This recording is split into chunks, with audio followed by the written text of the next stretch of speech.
Ya, Luar biasa. iya. Memang itu rahasianya adalah bahwa orang perlu berpikir, merasa alternatif, kan?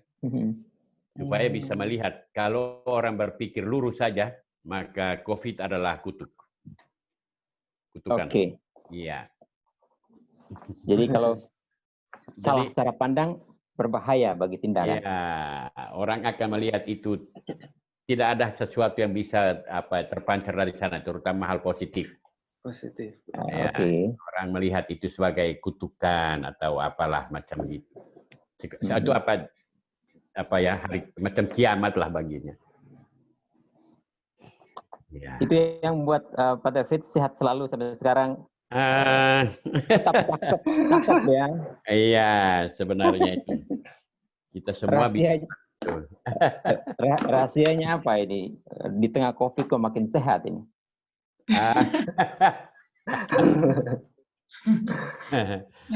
Yang paling pasti dari segi regulasi kan kita tetap ikut protokol COVID ya kan?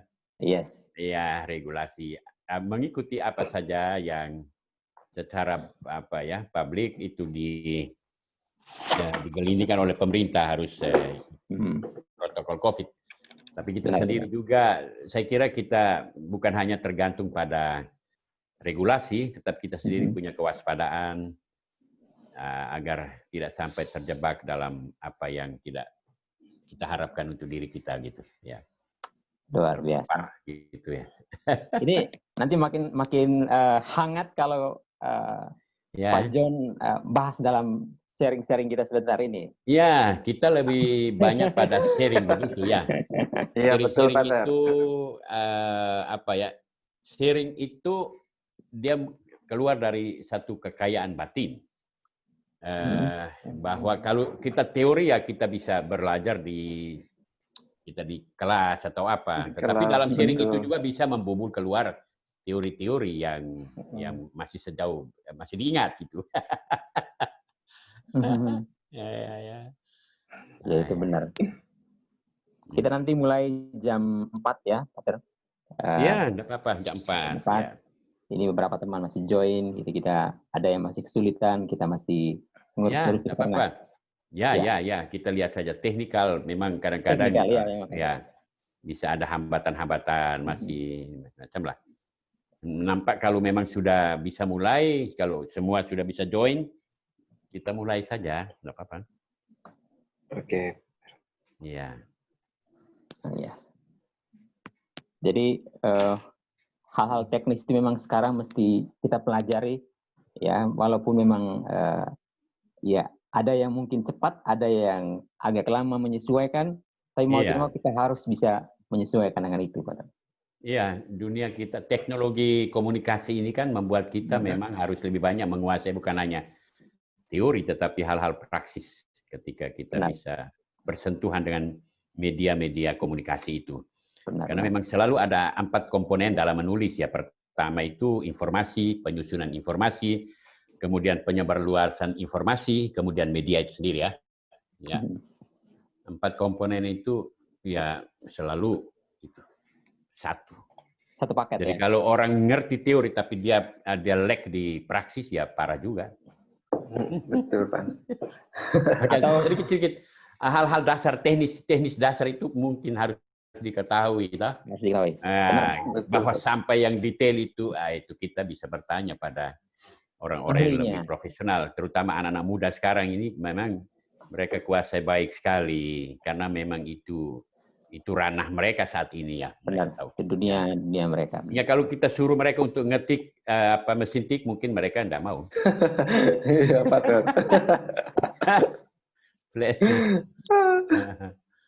Oke, ini kita sudah jam 4. Ya. Oke. Sudah berapa? 28. 28 orang. Iya. Selamat bergabung rekan-rekan sekalian, sudah 28. Welcoming aja. Nanti kalau sudah agak banyak kita bisa. Ya. Terima kasih karena sudah bergabung dengan Ide Sejuk. Dan kami berharap semoga rekan-rekan dalam kondisi sehat walafiat dan kehadiran Romo Fritz atau Pater Fritz di tempat ini menambah kegembiraan bagi kita semua karena pasti ada banyak ide segar yang akan dibagikan membuat imun kita makin bagus. Amin. Amin. Terima kasih dengan Karena bantuan. imun makin bagus, COVID katanya mental tuh. COVID ini ada di pikiran. COVID masalahnya ada di pikiran ya. Pikiran ya. Hanya bisa dilumpuhkan dengan pikiran juga dan imun mengikuti protokol kesehatan. Ya, itu yang menarik. Ya. Makanya hari ini kita berkumpul. Oh ini Pak Domingos menyapa Romo Fritz dan rekan-rekan Ide Sejuk. Halo Pak Domingos, apa kabar? Semoga sehat dan oke selalu. Oke selalu. Luar biasa. Ya. Nah ini sambil menunggu rekan-rekan lain yang bergabung, kita ingin juga memperkenalkan beberapa rekan yang sudah hadir. Ada Yanti yang di Zoom-nya itu ada Anna Riantobi.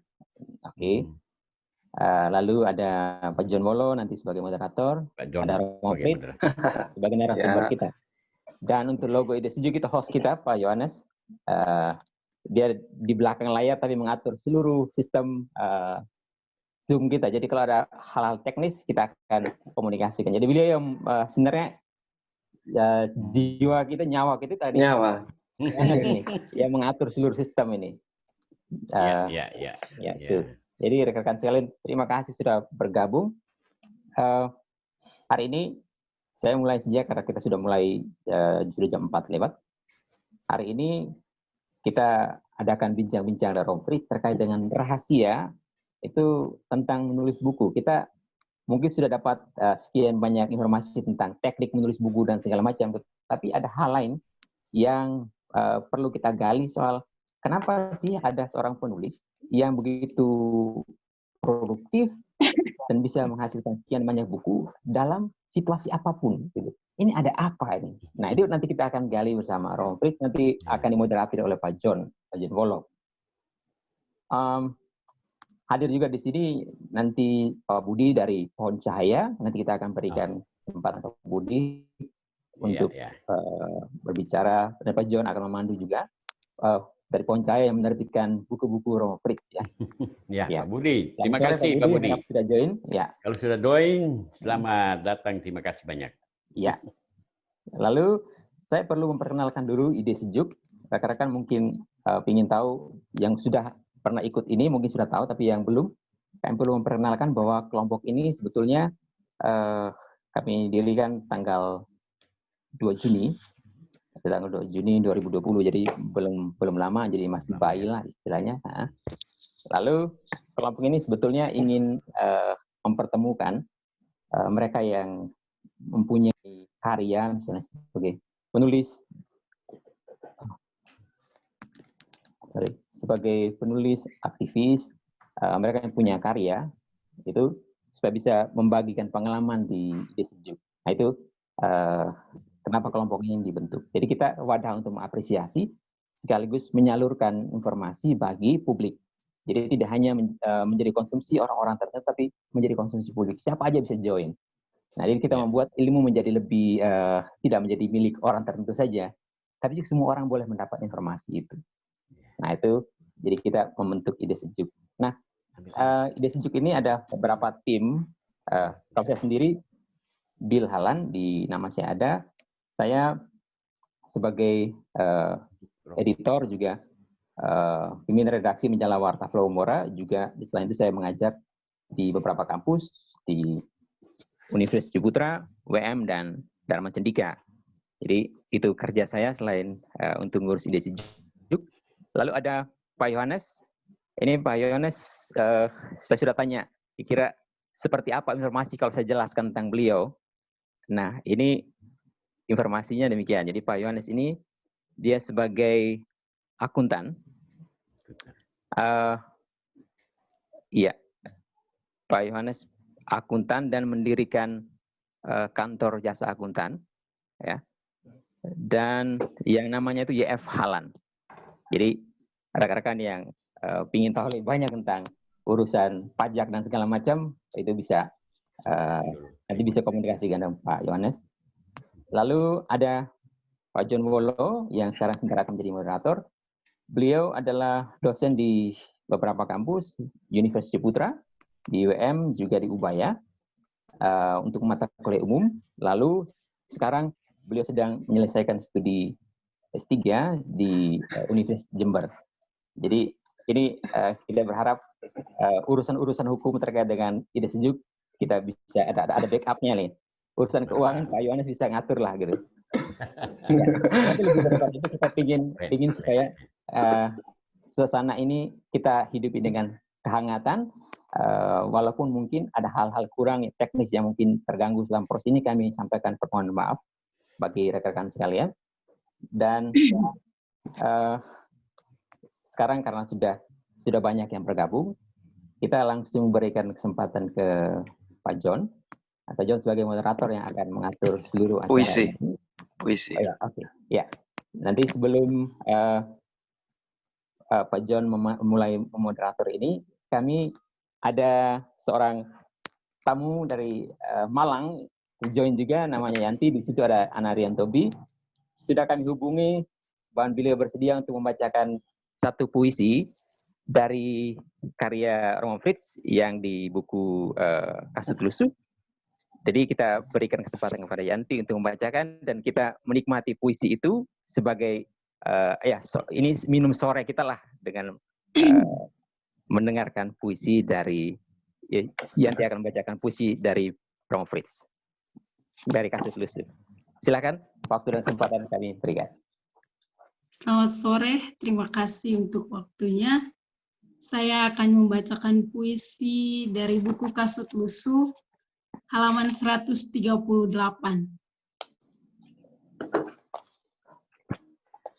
Jejak kesempatan. Pada pintu bait sucimu, engkau melukis namaku begitu indah. Dan pada dinding hatimu, engkau menggantung figurah kenangan lama. Sejenak aku membuang pandanganku. Engkau menggenggam setangkai palma melintasi lereng bukit. Terseling kicau merpati putih. Kusaksikan sepasang jalak suren bersenandung merdu di seberang sungai kecil. Dan aku memetik gitar merangkai melodi merdu bagimu. Apakah merdunya melodi dan indahnya syair laguku menjadi figura baru sebagai kenangan akan jejak kesempatan ini? Mungkin kenangan ini akan menjadi buku sejarah tanpa dipajang di perpustakaan kota. Aku tahu, kampung ini telah menyaksikan darah kandung ibuku mengalir bersama sosok diriku. Manamas, Timor, 10 Juli 1996. Luar biasa. Kita gini aja tepuk tangannya. Terima kasih. Terima kasih Yanti, luar biasa. Suaranya merdu sekali dan kita terbawa ke tanah kelahiran Roman Fritz di Manamas. Ya, itu kita dilahirkan kembali dalam pengalaman itu. Sekarang saya berikan kesempatan Pak John Wolo untuk memoderatori seluruh acara ini. Silakan Pak John. Oke, baik. Terima kasih Pak Bir. Terima kasih Saudari Yanti. Pembacaan puisinya tadi luar biasa. Oke, saya akan membantu kita dalam bincang-bincang ini. Sebelumnya, izinkan saya menyapa. Yang pertama, yang terhormat Pater Fritz Meko SPD. Selamat sore Pater. Terima kasih. Apa kabar? Semoga kabar baik, sehat. Puji Tuhan, semoga selalu sehat-sehat ya Pater. Ya, Dan terima kasih. ini yang penting, tetap Pater tetap terus mengilhami kami generasi muda. Terima kasih banyak Pater. Di tengah jadwal Pater yang begitu padat, Pater masih menyempatkan waktu untuk bisa memberikan kami input yang berkaitan dengan dunia tulis-menulis. Saya kira omong mengenai tulis-menulis ini, Pater Fritz sudah malang melintang, sudah makan garam, karyanya sudah tersebar di mana-mana. Maka rekan-rekan, kita beruntung sekali karena sore hari ini Pater Fritz bisa memberikan input yang sangat bermanfaat tentunya bagi kita semua. Saya juga ingin menyapa rekan-rekan semuanya, selamat datang, selamat bergabung dalam acara bincang-bincang, acara sharing yang tentunya menarik ini. Saya juga menyapa secara khusus Bapak Yohanes Sehandi. Saya kira Pak Yan ini menjadi pegiat literasi dari Unflor yang juga dalam buku terbaru, saya katakan ini masterpiece terbaru dari Pater Fritz. Pak Yan itu menulis prolog di bagian ini. Terima kasih Pak Yan, saya sudah membaca, sangat bermanfaat, mengedukasi dan memberi pencerahan pada kami. Lalu juga kepada Pak Bill tadi yang menjadi MC, beliau juga menjadi penulis epilog dalam buku ini. Terima kasih Pak Bill. Lalu juga hadir di tengah kita Pak Budi dari penerbit Pohon Cahaya, yang banyak buku Pater Fritz itu diterbitkan di sana. Pater Fritz memang menerbitkan banyak buku itu saya membaca di Gramedia, di Canisius, lalu juga di Obor, dan yang terakhir paling banyak itu di Pohon Cahaya. Jadi saya kira reputasi makan garam Pater Fritz di dunia penerbitan ini sekali lagi memberi input yang berharga, terutama menyangkut teknis-teknis penerbitan buku. Topik yang hari ini kita angkat, rekan-rekan semuanya, itu tentang rahasia menulis buku. Rekan-rekan semuanya, gini, saya kira mungkin rekan-rekan pernah membaca soal pemeringkatan literasi internasional. Ketika membaca itu, saya kira denyut jantung saya itu berdetak tidak teratur. Saya kok malu gitu ya, ketika membaca data bahwa semangat literasi kita di Indonesia itu sangat tertinggal. Dari total 61 negara yang didata, Indonesia itu menempati urutan ke-60. Jadi semangat literasi ini benar-benar tertinggal. Lalu ada data yang juga mendukung itu.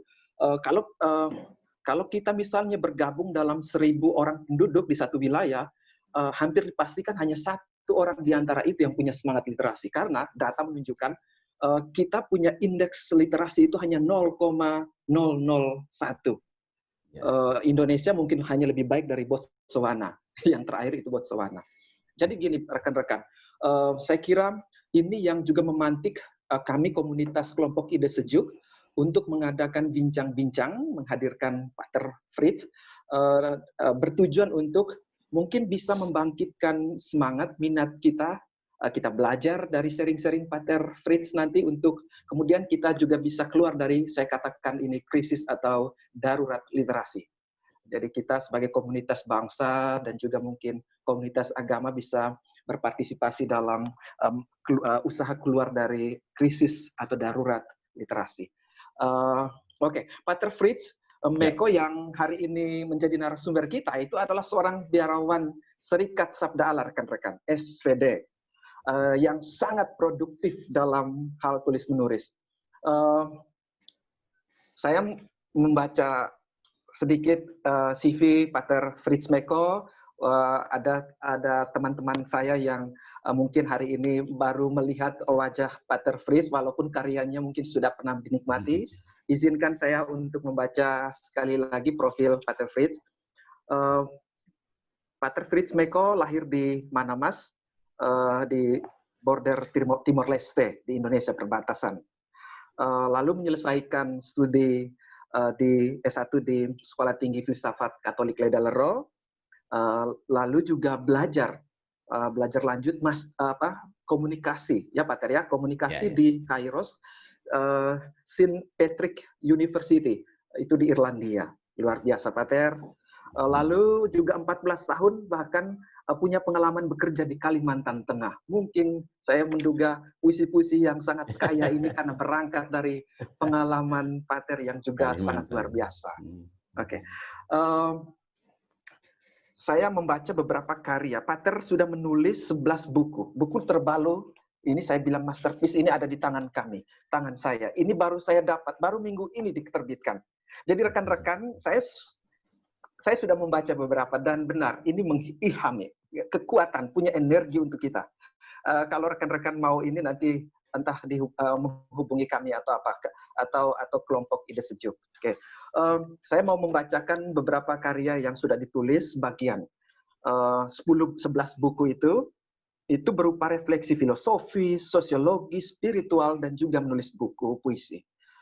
Satu buku dengan judul Di Simpang Peristiwa, diterbitkan oleh Gramedia pada tahun 2012. Lalu Rahimku Terminalmu ke Dunia, diterbitkan oleh Obor pada tahun 2013.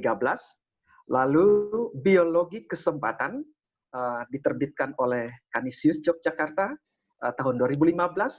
Lalu Jejak-Jejak Peristiwa, itu kumpulan puisi, diterbitkan oleh penerbit Canisius tahun 2015. Lalu Abundant Life, itu diterbitkan oleh Pohon Cahaya, Pak Budi, tahun 2016. Lalu The Meaning of Life, 2017 juga diterbitkan oleh penerbit Pohon Cahaya. Crossing the Wave of Faith, juga Pohon Cahaya 2017. Lalu Celebration of Life, itu 2019 juga oleh Pohon Cahaya. Lalu Pilgrimage of Life, 2019 barusan juga oleh Pohon Cahaya. Lalu ini yang terakhir, yang saya kira tadi baru didapatkan. Jadi buku yang saya pegang ini bukan satu-satunya buku baru, rekan-rekan. Kita ngomong hari ini pula ada buku baru yang diterbitkan oleh, yang dikeluarkan, dicetak oleh Pak Pater Fritz Meko, yang berjudul Hikmah yang Tersembunyi, Canisius Yogyakarta. Luar biasa, terima kasih, matur nuwun, Pater. Terima kasih. Oke, rekan-rekan, saya kira pada dasarnya forum-forum seperti ini itu sangat penting dan menarik untuk kita ikuti. Karena tentu banyak sekali informasi yang kita dapat. Karena itu, supaya penyampaian informasi itu bisa kita tangkap, saya kira kita perlu mengisinya dengan mengikuti secara baik bincang-bincang ini. Supaya nanti setelah kita berdiskusi ada sesuatu yang bisa kita bawa pulang. Oke, baik Pater, kita mulai ya. Silakan. Saya nanti akan memantik diskusi ke belakang dengan mengajukan mungkin beberapa pertanyaan sebelum nanti forum diskusi dibuka. Kami membuka kesempatan rekan-rekan yang hadir untuk bisa mengajukan pertanyaan, bisa menggunakan bisa mengetik di Q&A, lalu kalau memang ada yang mau bertanya secara langsung, nanti akan dipersilakan oleh host untuk bertanya. Jadi tinggal mengangkat tangan. Itu kalau mau bertanya secara langsung. Kalau mau dengan mengetik, silakan ketik di Q&A. Oke, saya kira itu kita mulai, Pater dan rekan-rekan. Ya, ini Pater. Pater ini kan luar biasa, menulis sudah 11 buku. Lalu bukan hanya itu, tulisan-tulisan Pater itu juga ternyata tersebar begitu banyak di misalnya Kompas, di Kalteng Post, di Pontianak Post, di Dian, Hidup, Bentara, Gracia, Tabloid Sabda, Tabloid Jubileum, Tabloid Cermin, dan bahkan saat ini Pater juga diminta untuk mengasuh majalah Kana. Saya ini luar biasa, Pater, soal pengalaman Pater di bidang tulis-menulis ini. Ini saya mau bertanya Pater, Pater sudah menulis banyak buku. Jadi sebenarnya ini seberapa pentingkah menulis ini, Pater, ya? Bagi kami terutama. Oke. Baik Pak John, terima kasih untuk semua Bapak Ibu saudara-saudara yang sedang mengikuti kesempatan yang sangat bagus ini yang digagaskan oleh Ide Sejuk. Pertama sekali saya ucapkan banyak terima kasih untuk boleh diundang untuk bincang bersama di Ide Sejuk. Pertanyaannya bagus sekali. Apakah menulis itu penting? Mungkin seperti itu ya. Bagi saya menulis itu ya penting. Ketika saya masih di kuliah, satu ungkapan Pramudia Anantatur yang selalu menjadi motivasi, lalu sekaligus juga mengusik saya adalah beliau mengatakan bahwa menulis adalah bekerja untuk keabadian. Ini satu ungkapan yang sangat filosofis. Bekerja untuk keabadian. Apa artinya? Saya menganalisanya seperti ini, bahwa Pramudia itu sampai mengatakan seperti ini. Dia katakan, ketika saya berbicara, ketika saya hanya omong, itu adalah ekspresi verbalistik. Tetapi kalau ekspresi verbalistik itu saya bisa ungkapkan, atau kalau bahasa puitis, saya bisa memberi rumah untuknya, maka dia akan berumah di dalam sebuah kata, kalimat, dan buku. Kalau kata, kalimat, dan lalu menjadi buku, maka jelas buku itu ya dia tidak akan ya kecuali dibakar baru dia akan sirna, dia musnah betul. Tapi kalau dia sudah menjadi buku, maka dia punya dimensi historisnya ada. Dia akan menjadi sejarah. Artinya bahwa satu waktu itu dia akan dikenang. Dia akan dikenang. Kita bisa lihat misalnya Pramudia sendiri.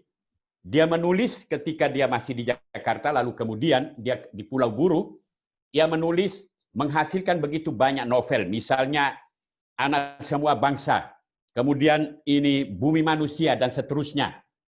Atau juga mungkin penulis-penulis lain, katakan saja seperti Shakespeare, dia menghasilkan Juliet and Romeo, kemudian Julius Caesar, dan seterusnya banyak penulis. Itu dikenang. Jadi walaupun mereka sudah mati, itu mereka tetap hidup 1000 tahun seperti Khairil Anwar bilang. Itu yang saya tafsir. Jadi dimensi historisnya ada, lalu dimensi apa orang bilang komemorasionis. Kenangan akan mereka akan tetap selalu akan tetap kembali diingat orang. Jadi orang itu tetap hidup. Itu yang saya tafsir dari apa yang diungkapkan oleh Pramudia Anantatur. Kemudian praktis sekali bahwa menulis itu penting untuk mencerdaskan diri sendiri, mencerdaskan orang lain, kemudian juga untuk mencerminkan siapa diri kita, siapa dia yang menulis. Lalu juga melatih kerendahan hati. Rendah hati dalam arti ini bahwa walaupun tadi dikatakan Pak John bahwa saya menulis sekian buku, tidak ada artinya dibanding dengan penulis-penulis lain yang sudah sekian banyak menulis buku. Nah, kesadaran akan ini membuat saya untuk tetap rendah hati dalam menulis, bahwa saya bukan satu-satunya orang yang hebat. Ada orang yang jauh lebih hebat dari saya, dan bukan tidak mungkin saya harus punya kerendahan hati untuk belajar dari mereka, untuk bisa menjadi penulis yang bernas. Penulis yang tidak hanya menderetkan kata-kata hampa, tetapi kalau bisa, siapapun yang membaca buku saya atau opini-opini saya, dia bisa mendapat hikmah dari situ, kayak gitu. Kemudian juga untuk menjaga kesehatan batin. Itu saya ingat tahun 1984, saya masih awal-awal kuliah, 31, ada ditulis di Tempo, saya kira di rubrik rubrik ini psikologi, dikatakan di sini. Dikatakan bahwa kalau Anda ingin menjadi orang yang sehat, biasakan dirimu untuk menulis diarimu, buku-buku harianmu. Kalau engkau tidak sanggup mengkomunikasikan hatimu yang sakit, pikiranmu yang galau, biarkan itu semua dituang di dalam buku harianmu, karena buku harianmu adalah dia yang mendengarkan engkau dalam keadaan bisu, tetapi sekaligus mempunyai kekuatan untuk menyembuhkan Anda. Saya percayakan ini. Oleh karena itu maka yang saya selalu konsisten untuk menulis dengan alasan-alasan ini. Dan biasanya kalau alasan-alasan yang mungkin terkesan sombong ya, tapi orang bilang dengan menulis Anda dikenal. Kira-kira itu yang menjadi motivasi saya untuk menulis. Ya. Luar biasa. Terima kasih, Pater. Iya. Ternyata menulis itu adalah aktivitas untuk keabadian. Mungkin raga kita bisa mati, tapi karya kita itu akan dikenang. Terima kasih Pater. Selain juga menulis itu melatih kerendahan hati, dan juga pintu masuk untuk mengetahui siapa penulis. Lalu juga dari tulisan itu pembaca akan mendapat hikmah, mengedukasi pembaca. Seperti misalnya puisi ini benar-benar menyentuh pembaca. Dan yang terakhir itu bagus, saya akan coba menjadi rutinitas saya juga, Pater. Terima kasih untuk tipsnya. Itu menulis itu juga kalau kita ingin sehat, maka tulislah. Itu ajakan yang bagus. Menulis melalui buku harian, kita bisa mengatakan banyak hal di situ. Matur nuwun, Pater. Oke. Pater, ini kami mau minta sedikit Pater menceritakan, sharing, membagikan kepada kami mengenai pengalaman-pengalaman menarik Pater. Pengalaman-pengalaman yang menarik yang membuat Pater itu punya kebiasaan menulis, dan itu dilakukan secara konsisten, Pater. Pater sudah 25 tahun perak imamat 2017 kemarin, tapi tetap produktif. Bayangkan rekan-rekan, saya kira buku Kasut Lusuh ini Pater justru himpun ketika COVID ini. Jadi aktivitas COVID yang membuat kita tertekan malah diubah menjadi wadah positif, dan itu sudah diekspresikan Pater melalui buku ini. Minta juga bagaimana tips-tips untuk bisa melakukan hal seperti itu, Pater. Juga Pater bisa nanti menyinggung juga semacam tips-tips efektif untuk bisa menulis puisi dengan indah. Saya kira kekuatan kata-kata dari puisi-puisi yang Pater buat ini yang juga membedakan dari, misalnya saya menulis sebuah puisi, saya merasa bahwa kok datar saja gitu, beda dengan kalau membaca buku-buku puisi Pater gitu. Jadi Pater bisa membagi dari pengalaman Pater tips untuk bisa merangkai puisi itu menjadi satu tulisan yang indah gitu. Lalu juga Pater nanti bisa Pater singgung apakah misalnya variabel seperti tempat, waktu, itu suasana hati, itu juga bisa mempengaruhi kualitas tulisan kita, Pater. Gitu. Oke, Pater, minta sharingnya. Begini Pak John, saya kira teman-teman saya seangkatan yang ditabiskan sebagai imam tahun 92, mereka mengenal saya baik sekali ketika kami masih kuliah. Saya adalah orang yang tidak terlalu mengekspos diri atau ide-ide ketika saya masih di bangku kuliah. Jadi saya saat di kuliah itu saya lebih banyak menulis diary, dan entah percaya atau enggak, saya punya diary itu ada 31. Wow. 31 harian.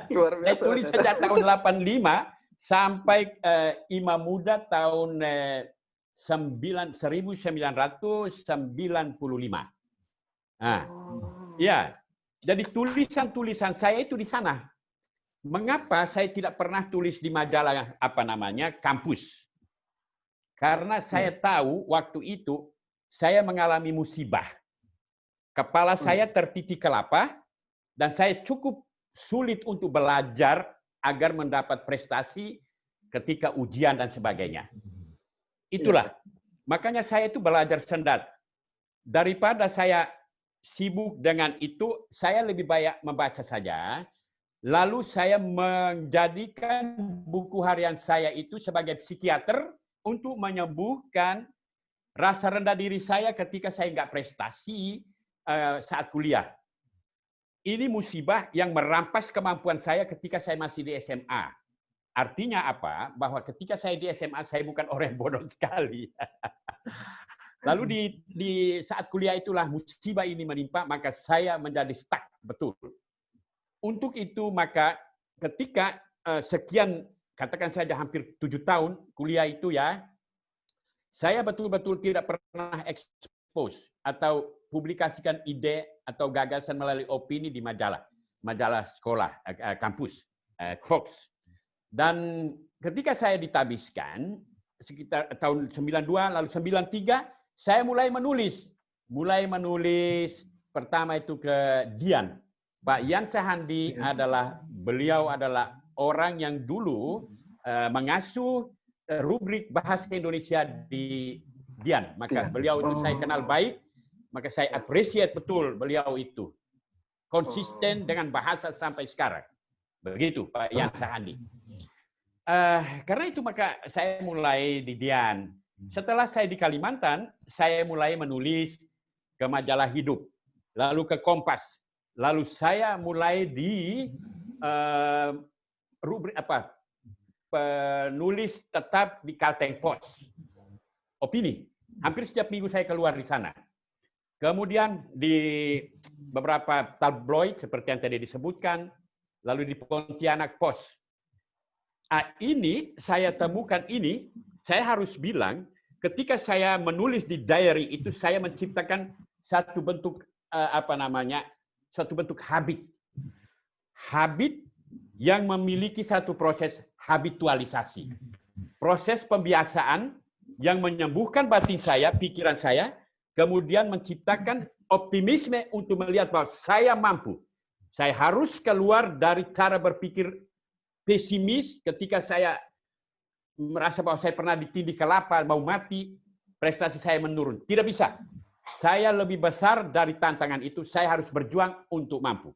Dan betul bahwa kemampuan saya untuk keluar dari kerangkengan cara berpikir pesimis ini, membuat saya bisa menemukan kekuatan untuk mendobrak rasa rendah diri dan bisa memuarakan pikiran saya melalui tulisan-tulisan. Dan saya harus bilang, di Kalimantan saya tidak langsung di kota, saya ditempatkan di pedalaman. Di pedalaman, dan di pedalaman ini tantangannya banyak. Tetapi saya seringkali melihat bahwa ketika di pedalaman, bagi saya ini satu bingkai inspirasi yang membuat saya lebih memiliki cara berpikir yang didukung dan inspirasi yang bersayap karena alamnya indah. Ketika saya mendengar kicau burung yang bermacam-macam, inspirasi saya bersayap. Ketika saya mendengar lenguhan atau bunyi-bunyi kera macam-macam, mulai dari uak-uak sampai bekantan, kera hitam, kera putih, itu bunyi-bunyi mereka itu bagi saya itu tidak hanya sekedar bunyi, satu simfoni alam marga satwa yang memantik inspirasi saya untuk berpikir, membangkitkan imajinasi. Nah, ternyata ini sangat luar biasa.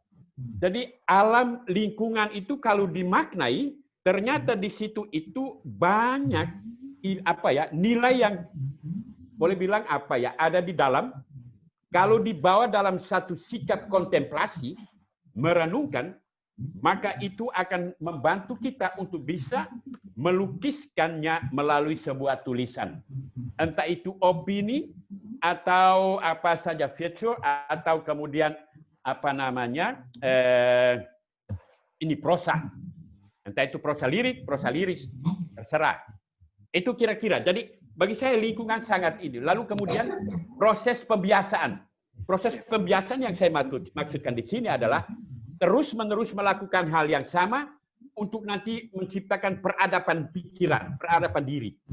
Saya selalu berpegang pada prinsip kata mutiara dalam bahasa Latin. Izinkan saya untuk mengungkapkannya ya. Takafat lapidem non vis et sed peccadendo. Gut takafat lapidem non vis et sed peccadendo artinya air yang jatuh di batu yang keras terus-menerus akan membuat batu itu menjadi cekung. Bukan karena airnya keras, tetapi karena keseringan jatuh di tempat yang sama membuat batu itu cekung. Saya kira sama. Kalau batunya yang keras bisa cekung, hati kita yang selalu belajar dari alam, lalu terus-menerus membaca, lama-lama membuat pikiran kita cekung, hati kita cekung, sehingga memudahkan kita untuk mengartikulasikannya melalui tulisan-tulisan yang kemudian dibukukan atau apalah kayak gitu. Terima kasih. Luar biasa. Terima kasih, Pak Ter. Waduh, saya bahkan ini pasti rekan-rekan juga tercengang ini. Ternyata Pak Ter ketika di sekolah menengah mulai dari sekolah menengah itu sudah menciptakan, menulis 31 diary. Ini luar biasa, Pater. Di seminari Pater tinggi, bisa bukan mengubah. di seminari. Ya. Oh, maaf, di seminari tinggi. Ya. Oke, seminari tinggi, Pater menulis 31 buku diary. Ya. Ini luar biasa. Aduh, saya tidak menyangka bisa menghasilkan sebanyak itu. Lalu ini, Pater, saya kira rekan-rekan kami semua tentu menangkap banyak sekali tadi. Saya secara pribadi itu menggarisbawahi Pater itu mampu mengubah energi negatif, pesimisme, dan kurang percaya diri itu menjadi daya positif. Saya kira ini juga yang mungkin banyak dari saya termasuk kami tidak terlalu optimal mengubah hal-hal seperti itu. Apalagi kalau menulis di diary, Pater, kita menulis hal yang membuat kita sendiri luka batin, itu kadang juga orang berhadapan langsung dengan pengalaman-pengalaman yang menyakitkan. Ya, kalau menulis itu artinya membangkitkan lagi.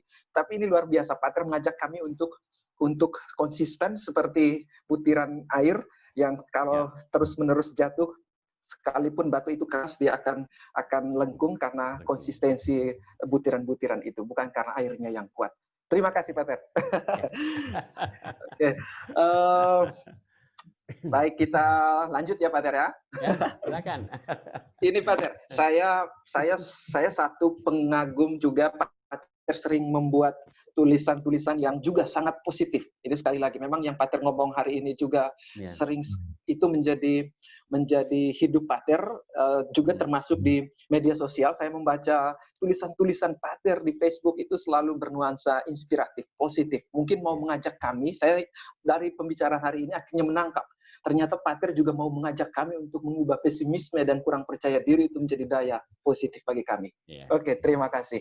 Pater, ngomong-ngomong tentang Facebook itu, saya juga sering itu melihat Pater juga kadang-kadang posting foto sedang membaca gitu, ada aktivitas membaca gitu. Saya mau tanya Pater, apakah memang ada kaitan erat antara kegiatan membaca ini dengan kebiasaan menulis Pater? Dari pengalaman Pater selama ini, apakah membaca itu sedemikian pentingnya gitu untuk seorang penulis, itu wajib? Lalu kalau memang misalnya itu menjadi penting, kira-kira buku bacaan seperti apa, Pater? Ini juga sangat banyak, kita hidup di dunia digital dengan berbagai informasi itu bertebaran di sana. Bahkan yang juga tidak benar ada di situ. Jadi maksudnya referensi-referensi yang baik yang mendukung kita sebagai seorang penulis itu dari pengalaman Pater, apa-apa saja gitu, Pater. Lalu oke, saya kira itu saja, benar. Buku bacaan apa yang harus dibaca oleh penulis. Baik, Pater, silakan. Kami minta lagi sharingnya. Menjadi penulis tidak bisa lepas dari buku. Seorang kalau mau menulis, dia harus menjadikan buku sebagai bukan hanya sekedar sahabat, tetapi juga bukan sahabat karib, tapi juga sahabat yang intim. Buku harus menjadi sahabat intim. Artinya, kalau dia tidak pegang buku, dia merasa gelisah begitu. Buku itu sangat penting. Bahwa kita bisa baca buku apa saja, entah itu filsafat, teologi, atau sosiologi, antropologi, etnologi, ekonomi, atau barangkali juga budaya dan sebagainya. Itu semua sangat penting untuk bisa memperkaya khasanah kita, khasanah batin. Dan dengan membaca, kita juga menciptakan apa yang dikatakan otonomi pikiran, otonomi berpikir. Otonomi pikir itu penting. Kalau kita mau menjadi penulis, kita selain membaca, itu akan juga dengan membaca membentuk otonomi pikiran saya. Contohnya seperti ini, Pak John. Ya, Pak. Kalau saya membaca, kemudian saya mempunyai otonomi pikiran, itu sangat mempengaruhi karakter tulisan saya. Diksi yang saya pakai, majas, style yang saya pakai, itu sangat berpengaruh. Misalnya, jadi kalau orang membaca tulisan saya tanpa saya menulis nama saya, orang pasti bilang ini pasti Romo Fritz punya. Ya karena khas, punya karakter. Pengalaman saya begini. Tahun 92 ketika saya gempa bumi ya, apa nama di Maumere ini, tsunami ya. Tsunami ya Pak, 92. Ya, setelah tsunami, beberapa minggu kemudian Romo Mangunwijaya ke Maumere untuk membangun rumah contoh anti gempa. Dalam kesempatan itu, saya imam muda baru tabis 3 bulan ya. Terus saya bertanya pada satu kesempatan, bertanya kepada beliau soal tulis menulis dan sebagainya. Terus ada beberapa nasihat yang saya tangkap betul dan lumayan konsisten saya jalankan. Pertama, dia bilang begini, Fritz, kalau engkau mau supaya memiliki bahasa yang indah, Anda harus membiasakan diri untuk membaca roman atau novel-novel berat. Novel-novel yang bagus. Itu akan membantu Anda untuk memiliki bahasa yang indah. Itu dengan sendirinya akan mendorong Anda juga untuk memilih diksi-diksi ketika Anda mengungkapkan ide atau gagasan. Itu pertama. Yang kedua, dia bilang, Fritz, Anda harus suatu waktu menunjukkan karakter menulismu. Harus punya otonomi berpikir. Bahwa engkau akan membaca para filsuf punya pikiran. Sosiolog, teolog, budayawan, atau yang lain-lain. Itu akan mempengaruhimu. Semua akan mengendap di pikiran dan batinmu. Lalu kemudian ya saya baru ingat bahwa betul ya. Di dalam diri kita itu ada terkandung hukum yang namanya scriptomnesia. Scriptomnesia adalah scribere artinya tulis, nesus artinya tanah, pulau, ya kan bahasa Yunani ya. Jadi kalau saya membaca berarti saya menulis dalam dalam lembaran batin saya. Itu semua saya tulis. Suatu saat ketika saya misalnya menulis, automatically saya membuat semacam kompilasi apa yang pernah saya baca pikiran orang-orang ini, karena sudah bermuara di sini, saya padukan dengan pikiran saya, itu menjadi otonomi pikiran saya. Jadi saya nggak perlu harus buka semua buku. Gimana ya pikiran gimana ya? Gimana ya? Kecuali saya tulis tesis atau skripsi, oke. Saya buka lembaran semua, mejanya penuh dengan buku-buku.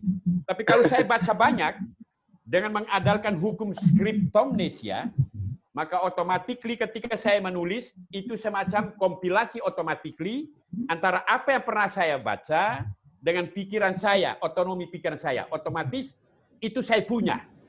Bahwa untuk nanti supaya lebih keren lagi, saya kutip, ya oke lah, saya bisa kutip. Buka di mana ya, halaman berapa? Oh ini, menurut ini Pramudia Anantatur, oh ini gini. Oke itu. Untuk menjadi footnote-nya dan sebagainya.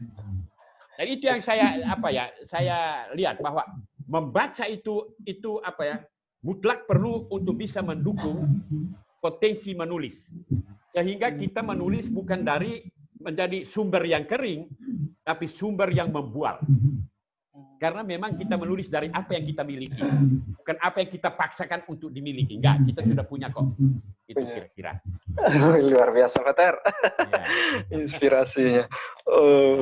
Oke, baik. Ini jadi untuk penulis, kami pemula yang mau menulis ini harus sudah mulai punya kebiasaan, membangun kebiasaan untuk menjadikan buku sebagai sahabat kami. Oke, terima kasih, Pater. Ini, Pater, kita coba masuk ke ini karya saya tadi bilang ini masterpiece nih yang terbaru ini dalam masa COVID ini. Pater membuat satu buku kumpulan puisi yang tercecer di catatan-catatan Pater, kemudian Pater menghimpunkan lalu menerbitkan dalam sebuah buku berjudul Kasut Lusuh. Jujur Pater, ketika buku ini pertama dikirim oleh Pak Bill ke saya pegang buku ini langsung memantik semangat minat saya untuk mengeksplorasi halaman-halaman berikutnya.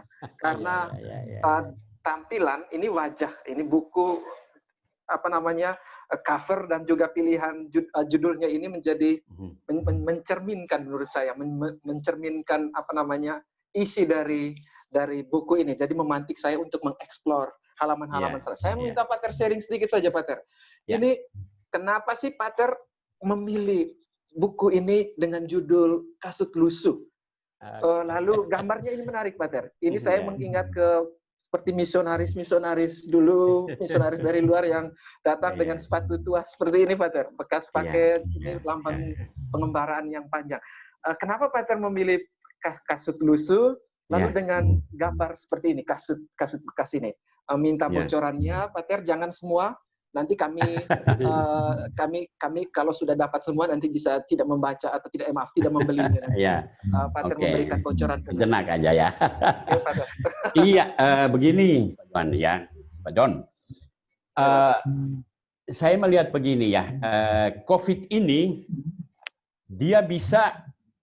COVID yang menggelinding sudah sekian bulan, dia berefek, dia mampu menciptakan beberapa tipe manusia begitu. Tipe manusia optimis dan tipe manusia pesimis. Tipe manusia optimis, kapan dan di mana saja, situasi apa saja, dia melihat bahwa setiap kesempatan dia mempunyai daya biologis. Maka mengapa saya tulis kesempatan itu apa? Biologi kesempatan, buku itu. Karena setiap kesempatan itu mempunyai daya untuk menghidupkan. Untuk memberi nilai bagi orang untuk bertahan dalam hidup. Gitu.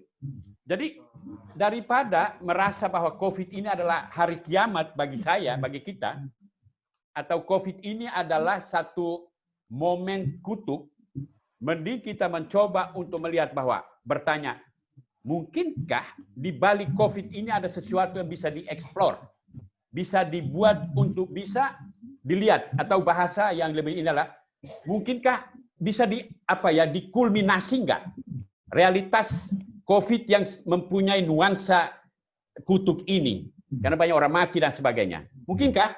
Ya mungkin. Ide ini yang membuat saya untuk bisa berpikir lebih, kreatif, untuk coba menghasilkan sesuatu di momen COVID ini. Dari situlah saya berusaha untuk mengkompilasi, mencoba melihat kembali puisi-puisi saya yang pernah saya tulis ketika saya masih di Kalimantan, kemudian masih di Irlandia, lalu di beberapa tempat di Indonesia, bahkan ketika saya berziarah ke Yerusalem dan di Israel, ada 1-2 puisi saya tulis di sana. Walaupun kebanyakan puisi itu sudah di buku saya ini, buku puisi pertama ini. Dan ini lebih banyak puisi-puisi aktual yang saya tulis di beberapa kota di Indonesia, yaitu saya kumpulkan. Begitu saya kumpulkan, kemudian saya edit. Puji Tuhan, ternyata ada 72 di situ. Lalu saya mencoba untuk edit kembali, melihat dari baris ke baris untuk bisa menata diksinya. Karena puisi itu mempunyai daya seni. Kalau kita mau menulis puisi, salah satu yang harus diungkapkan itu adalah mempertahankan seni mengungkapkan pikiran.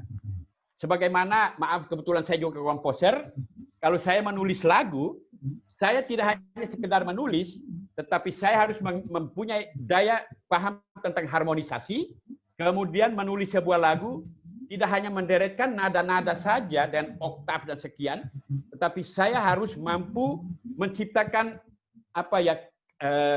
kemerduan di dalam menata sebuah lagu, mengkompos sebuah lagu.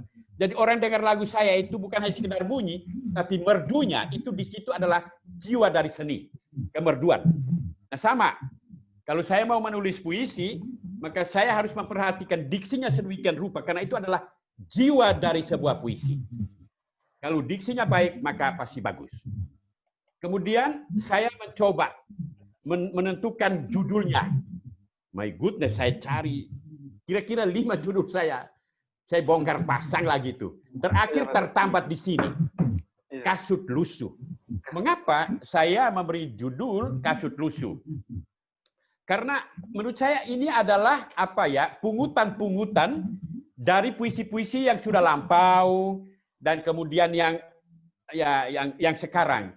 Jadi daya lampau itu juga ada di sini. Yang sudah lampau. Momen lampau juga termuara di sini. Jadi dia seperti kasut ya. Saya berjalan sedemikian jauh menggunakan itu. kemudian dia lusuh. Tetapi dia akan berarti kasut itu lusuh kalau saya mencoba untuk mengumpulkan, lalu memberi daya yang dapat membuat kasut lusuh itu bermakna bagi setiap orang yang membacanya. Ya begitu loh. Jadi daya-daya itu yang tadi saya sebut gitu, unsur atau jiwa dari sebuah puisi. Begini, saya baca banyak puisi loh ya.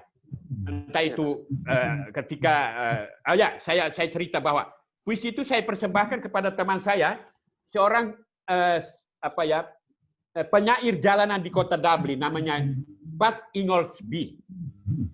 Dia itu seorang bohemian ya, bohemian yang urakan tapi cukup tahu diri.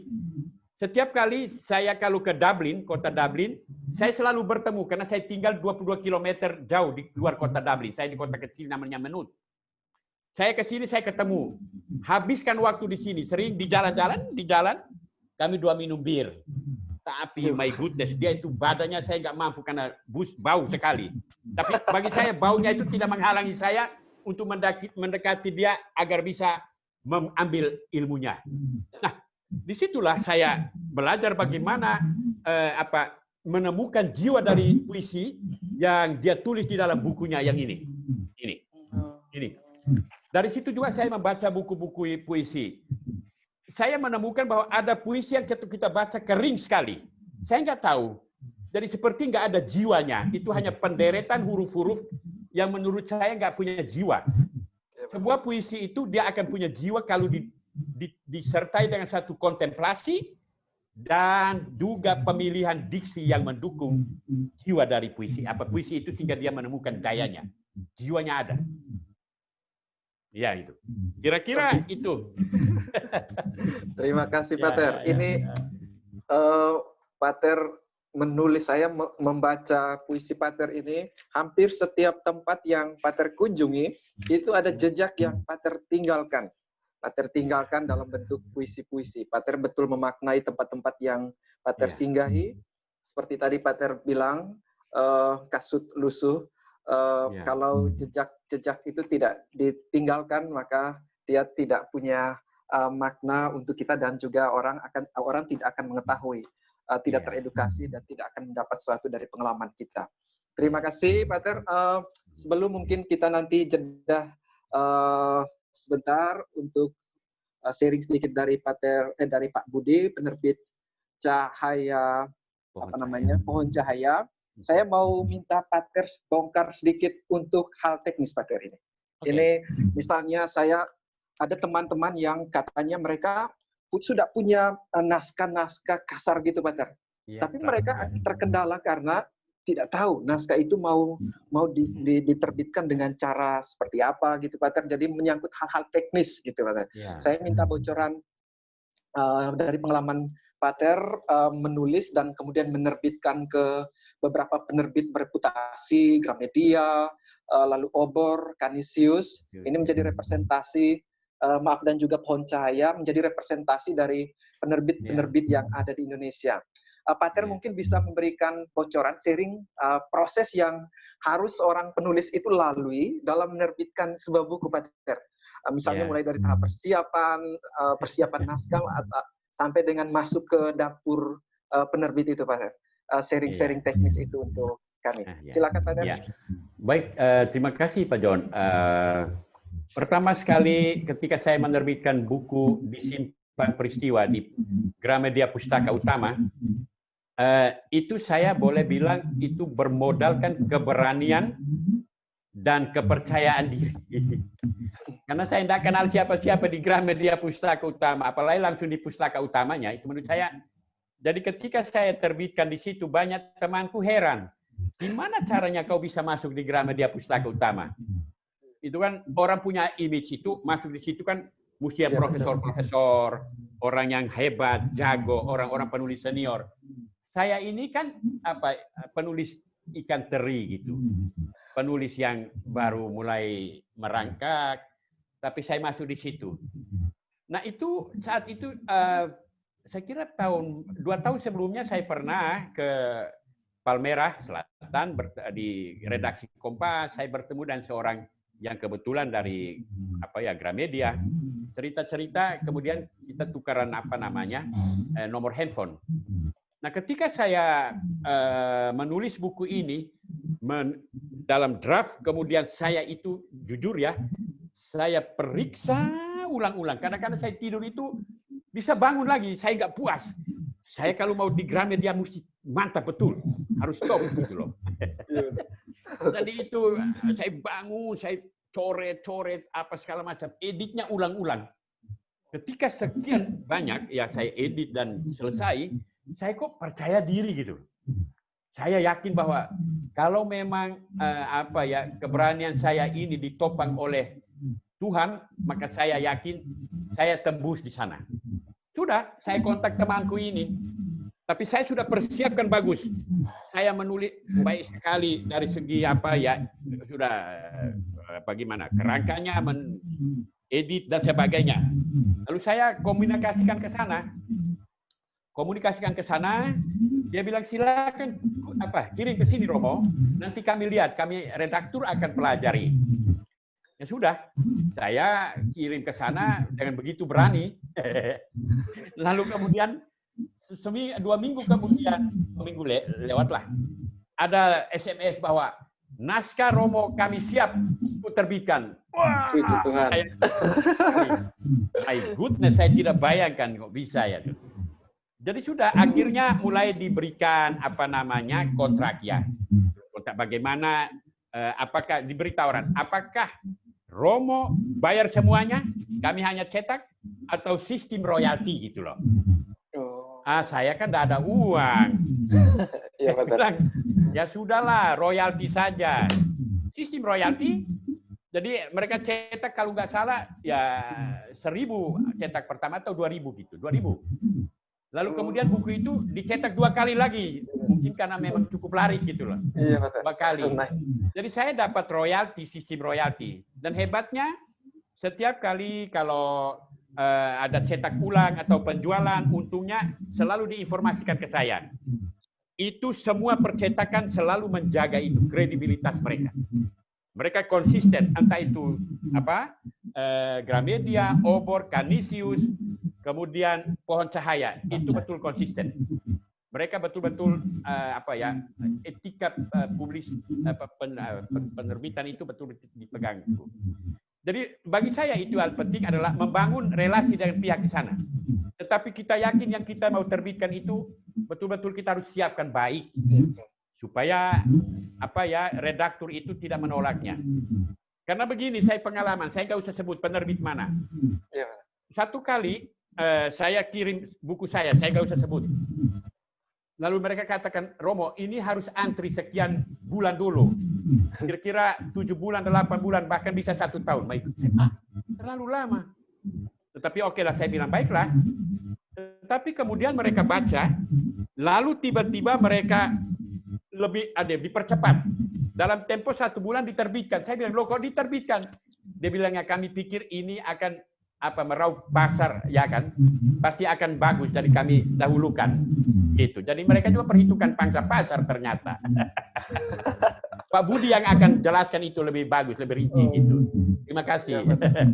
Oke, makasih ya Pak Ter. Ternyata naik cetak buku Pak Ter ini beberapa kali naik cetak itu bestseller gitu Pak. Diterima banyak oleh pembaca. Dan ini yang paling penting rekan-rekan yang saya kira menjadi highlight kita, bahwa sebelum kita mengirimkan naskah ke penerbit, pastikan naskah itu kita yakin betul itu naskah berkualitas. Jangan sampai kita menyodorkan dan membebankan kepada penerbit hal-hal yang mestinya tidak mereka kerjakan. Mungkin juga boleh seperti ketik-ketikan ya Pak Ter, ya hal-hal teknis seperti mengerti, kadang itu yang diabaikan, tapi juga mengantar orang untuk mempersepsikan bahwa penulis ini belum bertanggung jawab terhadap tulisannya. Mungkin dia tidak tahu, dia mengetiknya tidak mengoreksi seperti itu. Spelling dan struktur kalimat dan sebagainya perlu ya diperhatikan. Berkali-kali harus kita edit secara pribadi. Nanti kemudian memang ada editan lanjut dari penerbit ya Pak Ter. Iya. Kita karena ini kita singgung tentang hal-hal teknis menyangkut penerbitan dan penerbit, kita minta Pater kita minta mungkin Pak Budi yang beberapa kali Pater Fritz itu menerbitkan bukunya di penerbit yang diasuh oleh Pak Budi, penerbit Pohon Cahaya. Saya kira ini berapa buku, sebagian besar buku Pater Fritz ini diterbitkan ke penerbit Pohon Cahaya. Selamat sore Pak Budi, apakah sudah bisa bergabung? Oh, ada.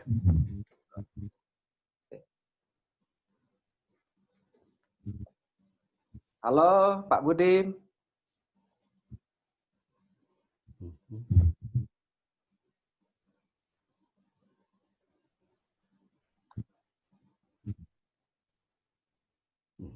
Oh, Pak Budi ada.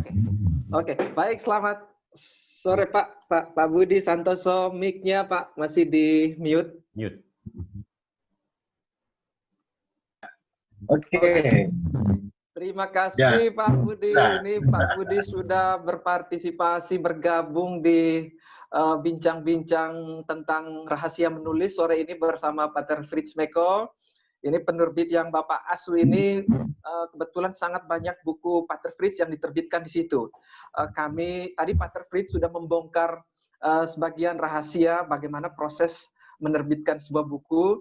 Saya dan rekan-rekan semuanya juga mau mendengarkan Pak langsung dari penerbit ini, informasi A1 dari Pak Budi yang mengasuh itu, hal-hal yang mungkin menjadi perhatian kami sebagai penulis ketika nanti mau menerbitkan sebuah buku. Tapi sebelum itu Pak Budi, kami juga minta Pak Budi memperkenalkan juga termasuk penerbit Pohon Cahaya. Sedikit profil tentang penerbit Pohon Cahaya pada rekan-rekan, siapa tahu nanti kami mungkin punya bahan baku yang nanti bisa diterbitkan juga di situ. Silakan Pak Budi. Terima kasih. Selamat sore Romo Fritz. Selamat sore Pak Budi. Ya. Selamat sore Mas Phil dari Ide Sejuk. Selamat sore Pak George sebagai moderator. Ya. Sungguh-sungguh terima kasih. Puji Tuhan. Nah, kami dari penerbit Percetakan Pohon Cahaya. Lokasi kami ada di Jogja, tepatnya di Jalan Bantul nomor 55 sampai dengan nomor 57. Itu kantor kami. Namun demikian, mungkin banyak orang bertanya, dalam suasana seperti ini, COVID-19, kok masih eksis penerbit ini? Apa rahasianya? Tentu kita boleh tahu, pada dasarnya penerbitan adalah sebuah idealisme. Tanpa idealisme, saya pikir orang akan jatuh di situ ya. Jadi dengan mengemban idealisme, kami berada 10 tahun yang lalu, kami 11 tahun yang lalu kita berdiri penerbit Pohon Cahaya ini. Idealisme kami sesungguhnya adalah ikut membangun kualitas bangsa. Seperti di awal tadi Pak John mengutarakan bagaimana keprihatinan kita terhadap rendahnya literasi bangsa Indonesia, itu menjadi sangat-sangat keprihatinan kita. Tunggu sampai hari ini, kalau kita bicara minat baca tentu sangat-sangat memprihatinkan. Tetapi karena kita bergerak di dalam idealisme, pelan-pelan dan berkat Tuhan kita masih bisa berjalan. Setelah sekelumit tentang Pohon Cahaya, kita sudah menerbitkan sekitar 300 lebih judul. Ada buku-buku pengembangan diri, buku-buku novel, buku anak, dan juga buku-buku rohani. Termasuk buku-buku inspirasi atau buku renungan. Kira-kira seperti itu. Lalu berikutnya saya sangat tertarik dengan Romo Fritz. Halo Romo. Halo Pak Budi. Ya. Terima kasih. Itu 4-5 tahun yang lalu kami berjumpa di rumah SPD. Kita berbincang-bincang Romo Fritz. Ternyata ada suatu kesamaan roh, ya, bahwa chemistry-nya kena. Romo Fritz, saya pikir tulisan-tulisannya sangat menyentuh. Beberapa catatan yang boleh saya lihat adalah yang pertama, refleksi dan kontemplasinya cukup dalam, dan lebih uniknya itu bisa disajikan dalam tulisan yang nampaknya sederhana, tetapi kalau kita baca berulang ternyata kedalamannya luar biasa. Itulah maka saya bertekun dengan Romo Fritz sampai dengan 5 judul boleh kami terbitkan. Apalagi yang terakhir ini. Yang terakhir ini saya masih ingat Romo Fritz biasa ya. Pak Budi, apakah masih menerbitkan? Oh masih. Ada apa Romo? Saya punya naskah. Silakan kirim Romo. Saya baca-bacanya seperti apa. Ya. Lalu kita lihat, oh oke, bisa kita terbitkan dan tetap suasana Romo Fritz masih ada di situ. Itu yang sementara saya dengan Romo Fritz kira-kira cerita seperti itu. Gimana Pak John? Ya. Pak Budi, terima kasih sharingnya. Lalu yang berikutnya ini Pak, minta juga bocoran informasi. Bagaimana sih misalnya kalau kami punya naskah seperti yang tadi sudah saya singgung, kalau misalnya kami berminat untuk mengajukan itu ke Pohon Cahaya, hal-hal apa saja yang mungkin perlu kami perhatikan sebelum naskah itu kami kirim ke penerbit. Artinya mungkin ada syarat-syarat yang harus kami pertimbangkan terlebih dahulu sebelum naskah itu dikirimkan. Dan juga hal-hal teknis lain yang bagi kami orang awam ini tidak tahu bagaimana meng-apply ke penerbit-penerbit seperti itu. Ya. Silakan Pak Budi. Terima kasih Pak John. Iya, terima kasih. Saya pikir kunci utamanya itu perlu ada komunikasi antara penulis dengan kami sebagai penerbit. Misalkan Pak John sudah punya naskah, seberapapun yang dimiliki itu boleh disampaikan ke kami. Nanti kami akan melihat, oh ini sudah oke, yang ini perlu ditambahi, yang ini perlu diperdalam dan sebagainya. Sehingga kata kuncinya itu pada komunikasi. Nah, selama ini banyak penulis yang tahu-tahu kirim ke email, lalu nggak ada komunikasi lagi. Terus, yang penting kalau kita ada komunikasi, apa maunya, kemudian siapa calon pembacanya, semua bisa terkomunikasi, kita bisa semakin membereskan. Banyak Pak John yang semula itu, aduh kalau lihat naskahnya tuh, waduh ya tercecer. Tetapi bisa kita benahi pelan-pelan, nanti kita terjadi. Jadi kata kuncinya adalah komunikasi antara penulis dengan penerbit. Ya. Oke, baik. Matur nuwun Pak Budi. Terima kasih untuk informasi dan sharingnya. Salam ke Bantul Yogyakarta, Pak Budi. Semoga selalu sehat ya Pak. Ya, terima kasih Pak Budi. Terima kasih Romo Fritz. Ya, terima kasih Pak Budi. Ya, yuk. Oke, baik rekan-rekan. Kalau misalnya berminat ada tulisan gitu, tadi kata kuncinya adalah komunikasi. Kalau punya buku Pater Fritz, selain Kasut Lusu yang juga sudah diterbitkan di situ, ada nomor yang bisa ditemukan. Ya, bisa berkomunikasi, naskah-naskah yang sudah disiapkan itu bisa kita komunikasikan dengan penerbit Pohon Cahaya. Oke, berikutnya Pater mungkin kita, ini saya lihat sudah banyak yang, sudah ada beberapa yang kelihatannya pingin minta Pater sharing-sharing, mereka mau bertanya ini, ada pertanyaan yang masuk.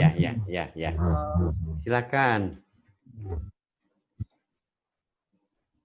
Oke, baik, saya baca.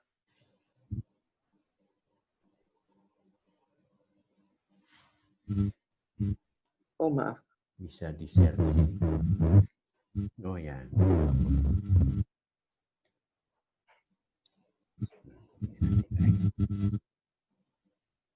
Oh ya, Pater, ini pertanyaan pertama dari Ibu Nurmalia Ika Widyasari. Ini Pater pertanyaannya. Saya juga sudah buat buku 50 masih antologi. Dia bertanya bagaimana agar beliau bisa fokus membuat buku solo. Sekarang dia masih berfokus di buku antologi untuk naskah yang masih tercecer. Pater bisa memberikan masukan untuk Ibu atau Saudari Nurmalia ini untuk bisa fokus membuat buku solo. Yeah. Oke, itu saja dulu Pater ya. Nanti pertanyaan selanjutnya baru kita. Ya, terima kasih Mbak Nur untuk pertanyaannya. Bahwa selama ini selalu buat apa ya, antologi puisi entah bersama, tetapi mau buat buku solo begitu ya? Iya, betul Pak. Saya kira pertama sekali untuk membuat buku solo, ya seperti tadi saya katakan, harus yakin bahwa Mbak Nur itu bisa. Mbak Nur bisa. Harus trust yourself. Yakin pada dirimu bahwa kalau Mbak Nur sudah pernah menulis beberapa kali, katakan saja sudah nimbrung dalam antologi puisi atau mungkin prosa dan sebagainya, yakinlah bahwa sekarang ini tidak harus dompleng dengan orang lain. Sudah harus mandiri, mampu memiliki otonomi diri untuk bisa mengartikulasikan puisi-puisi atau tulisan-tulisan itu dalam satu buku sendiri. Pertama harus yakin. Yang kedua, keyakinan itu harus ditopang dengan satu kepercayaan diri. Bahwa apa yang saya buat ini, puisi-puisi yang saya buat ini, merupakan satu ekspresi dari papasan dunia batin dengan dunia real yang kemudian saya ramu menjadi sebuah puisi. Dan ini adalah kekayaan saya.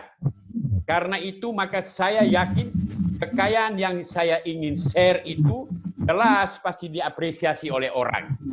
Akan diterima oleh orang. Karena saya mempersembahkannya dengan suatu komitmen yang disertai dengan satu keyakinan diri yang dalam.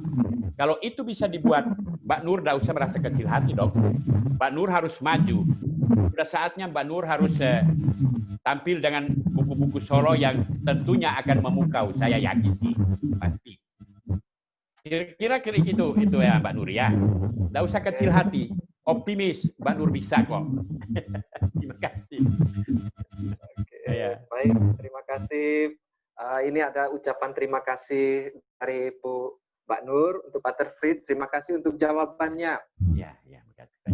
Lalu, oke baik teman rekan-rekan, sebelum kita maju ke pertanyaan berikutnya, bagi rekan-rekan yang ingin mengajukan pertanyaan, entah mungkin juga bisa sharing pengalaman menulis lalu menemui kesulitan-kesulitan, juga bisa kita berbagi bersama di forum ini. Pater Fritz mungkin bisa membagi sesuatu, mencari jalan keluar atau solusi terhadap persoalan yang dialami oleh rekan-rekan. Silakan bisa mengetik di chat atau di Q&A. Pater, kita maju ke pertanyaan berikutnya. Ini dari Manado. Salam Frater Yanto dari Manado. Ini pertanyaan dari Frater dari Manado. Katanya dia sangat tertarik Pater dengan webinar ini. Tema yang diangkat ini menjadi pembelajaran yang sangat berharga dan baru bagi dia. Terima kasih, Frater. Ya. Nah, pertanyaannya gini, Pater. Apa sebenarnya starting point dalam memulai sebuah tulisan, terutama untuk dipublikasikan sebagai buku? Itu, Pater. Iya. Sebuah buku ya, begini, Halo, halo. Halo Pater, ya. Ya. Ya. Coba ulangi pertanyaan dulu gimana tadi? Apa sebenarnya starting point Ya. dalam memulai sebuah tulisan, terutama untuk dipublikasi sebagai sebuah buku? Ya. Ya, baik. Begini, kita menulis buku. Kalau saya misalnya, seorang yang katakan saja kita belajar komunikasi. Kalau saya mau menulis buku teori komunikasi, maka tentunya saya harus menentukan temanya apa. Kira-kira kalau tema itu, maka referensi-referensi yang perlu saya baca untuk mendukung penulisan yang mendukung tema itu apa kira-kira? Kalau itu misalnya komunikasi, tentunya saya perlu membaca buku-buku komunikasi dan untuk mendukung penulisan itu. Dan saya tahu bahwa orang yang membaca ini saya tulis tentu untuk di kampus. Misalnya angsa pasarnya orang-orang yang akan membeli adalah mahasiswa jurusan komunikasi dan sebagainya. Tetapi misalnya kalau kita menulis prosa, maka itu tentunya itu kekuatannya itu ada di pada bagaimana inspirasi kita. Sebuah tema kecil dan ketika inspirasi itu muncul, itu mengusung tema itu keluar, sudah. Dari situlah kita bisa akan lebih mudah untuk melukis atau mengungkapkan ide yang mendukung tema itu. Contoh praktis misalnya begini, Frater. Saya kalau misalnya, ini musik dulu ya, Frater nanti tolong buka Facebook saya, ikuti musik-musik saya yang didukung oleh Bung Ricky Pangkerego, seorang komposer nasional yang terkenal. Semua lagu saya lagu-lagu saya itu balada rohani. Semua itu saya karang itu senantiasa beranjak keluar dari satu pengalaman. Misalnya, kalau itu ide itu atau inspirasi itu muncul ketika saya di kamar, kamar mandi, saya cepat-cepat keluar lagi, saya ambil handuk, saya keluar untuk tulis aja.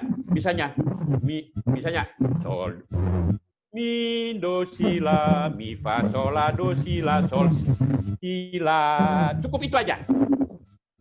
Itu cukup sampai situ, saya kembali ke kamar mandi untuk mandi.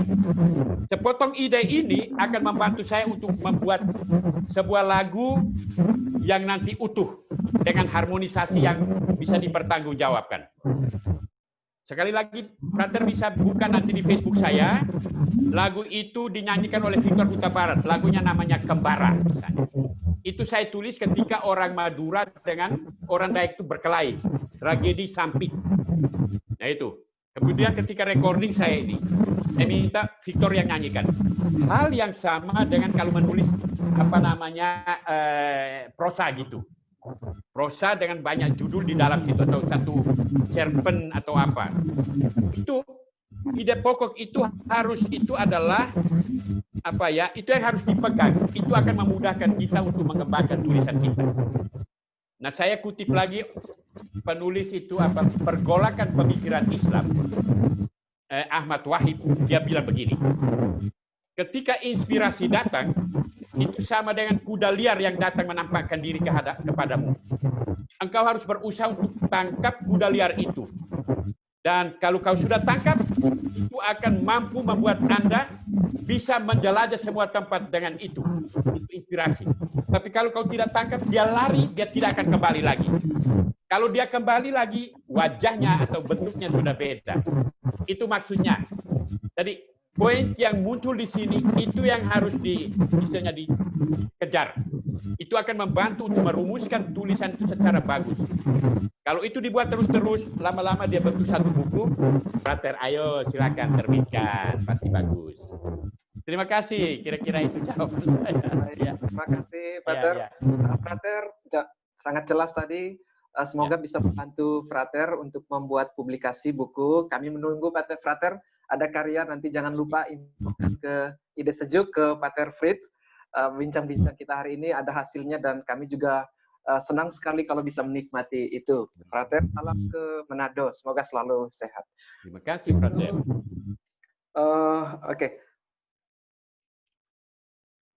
Oke, baik rekan-rekan, kami membuka sesi tanya jawab.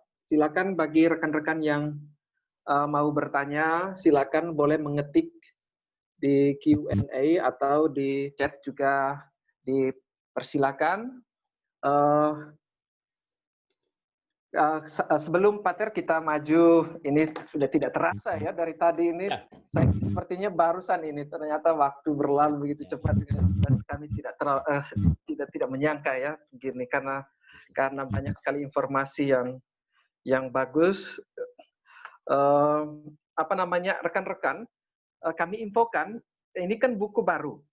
Kalau rekan-rekan mau mendapatkan buku ini, ada spesial harga, korting harga untuk rekan-rekan, diskon dari penerbit. Kalau mau beli buku ini dapat diskon 10%. Ya, nanti bisa mengontak di grup Ide Sejuk.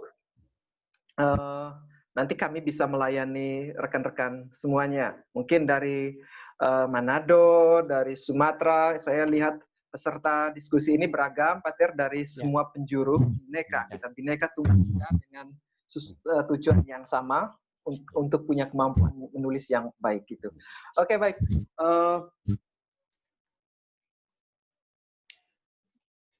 Sambil menunggu rekan-rekan mau bertanya, saya coba mengajukan lagi, Pater. Ini masih ada pertanyaan dari saya, Pater. Ini mengenai penulisan prosa atau puisi itu, Pater. Apakah gini? Kami misalnya saya belum berani, Pater, dan saya merasa seperti sangat kering nulis seperti itu. Apakah kami harus terlebih dahulu misalnya membaca teori-teori sastra atau buku-buku sastra gitu sebelum kami mempublikasikan buku puisi atau prosa kami, atau ada variabel lain dan mengenal teori atau buku sastra itu menjadi bagian integral untuk bisa menulis sebuah buku puisi prosa yang baik. Pater? Ya, baik Pak John, terima kasih banyak. Yang paling pasti kalau kita mau menulis prosa atau puisi, paling tidak kita berusaha untuk sedikit memahami tentang teori-teori kesusastraan itu. Misalnya puisi, kita tahu apa itu puisi, kemudian ciri-ciri puisi. Dalam teori sastra kan ada puisi lama dan puisi baru. Kemudian kita harus tahu struktur fisik puisi, kemudian struktur batin puisi. Baru nanti kita melihat jenis-jenis puisi, puisi lama, puisi baru, dan seperti itu. Itu mesti kita ketahui. Yang jelas bahwa puisi lama sudahlah, katakan saja itu puisi-puisi Balai Pustaka, Sultan Tahdir Ali Sabana dengan kawan-kawannya. Bisa lihat, tapi juga misalnya puisi-puisi baru. Yang pasti bahwa puisi-puisi baru itu pada umumnya tidak terikat dengan peraturan seperti rima, irama, baris, dan bait. Kemudian dia berisi tentang realitas-realitas kehidupan. Kalau kita bisa membaca puisi-puisinya Rendra atau Sapadi Djoko Damono atau kemudian Jokpin, kita bisa lihat bahwa puisi-puisinya enak sekali, enteng, mantap. Puisi tidak terlalu terikat dengan aturan-aturan seperti dulu puisi-puisi lama itu loh. Ya. Kemudian kita memperhatikan misalnya struktur fisik puisi yang terdiri dari tipografinya, kemudian diksi, gaya bahasa, lalu kemudian imaji, rima atau irama. Itu perlu kita paham apa itu semua. Misalnya tipografi, bagaimana puisi itu tidak terlalu terikat. Misalnya saya mulai menulis tidak harus dengan huruf kapital, tapi mesti huruf kecil. Tiba-tiba titik, bukan kapital tapi huruf kecil. Bebas. Lalu kemudian soal majas, gaya bahasa. itu kan untuk mendukung keindahan puisi itu sendiri. Kita perlu berapa majas yang ada di pelajari bahasa Indonesia itu, kalau bisa kita paham itu. Lalu kemudian juga imaji itu bagaimana melibatkan indera kita untuk mencercap, memahami realitas itu. Indera penglihatan, indera pendengaran, apalagi penciuman dan sebagainya itu loh. Lalu kemudian rima atau irama itu persamaan bunyi, kesenian di dalam mengatur dia punya apa ya, entah itu di awal, tengah atau akhir. Nah, ya itu kira-kira. Lalu kemudian struktur batin puisi. Jadi itu tadi struktur fisik, tapi juga kita harus paham tentang struktur batin puisi. Itu misalnya tema. Puisi itu kalau bisa, kalau saya mau menulis tentang itu, tema puisi itu apa sih? Tema pokok apa? Sehingga walaupun saya mutar-mutar dengan bahasa yang indah gini, dengan metafora yang jelimet atau apa, tapi temanya ada, orang baca puisi itu langsung tahu, oh puisi itu artinya ini. Gitu. Kemudian itu rasa. Rasa itu sikap penyair yang dituangkan melalui tulisan itu. Penggalan-penggalan sair atau puisi itu. Kemudian nada. Unsur yang berhubungan dengan apa ya, tema dan rasa. Banyak orang macam tadi awal apa itu tadi bagaimana Yanti membaca dengan satu nada yang ya menarik gitu loh. Kemudian amanat. Amanat. Nilai apa yang mau ditawarkan melalui tulisan puisi itu sendiri.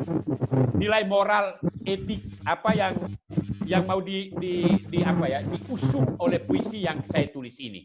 Sehingga pembaca kalau membacanya langsung tahu itu loh. Tulis. Jokpin misalnya, dia menulis puisi celana, puisi tentang kongguan dan sebagainya. Itu semua humor loh. Kita baca itu agak porno lah apa. Tapi nilai yang ada di balik itu, wah luar biasa itu. Mantap sekali. Maka dia mempunyai suatu pengungkapan dengan bahasa yang indah, baik. Dan ya metaforanya luar biasa bagus. Bisa ditangkap. Kira-kira ya, gitu, Pak John. Ya. Ini sambil ini ada tadi beberapa teman memberi masukan, mungkin ada persoalan mic, ada sedikit storing, Pak Ter. Sedikit saja,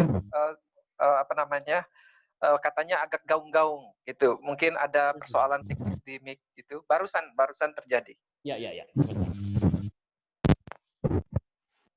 Oke. Bisa kah? Oke, Pak Ter. Saya jelas. Bisa, Pak Ter. Atau saya coba nanyakan ke Pak Bill atau rekan-rekan, apakah suara Pak Ter sudah jelas? Halo. Selamat sore. Wah. Oke, baik Pak Ter. Nanti kalau misalnya ada masukan mengenai hal teknis suara baru saya infokan ke Pak Ter. Ya. Oke, Pak Ter, ini ada pertanyaan lagi masuk dari Ibu Nurmalia ini bertanya lagi Pak Ter. Buku ini mau minta sharing dari Pak Ter, buku-buku mana yang paling menarik Pak Ter selama ini, yang Pak Ter paling suka baca itu.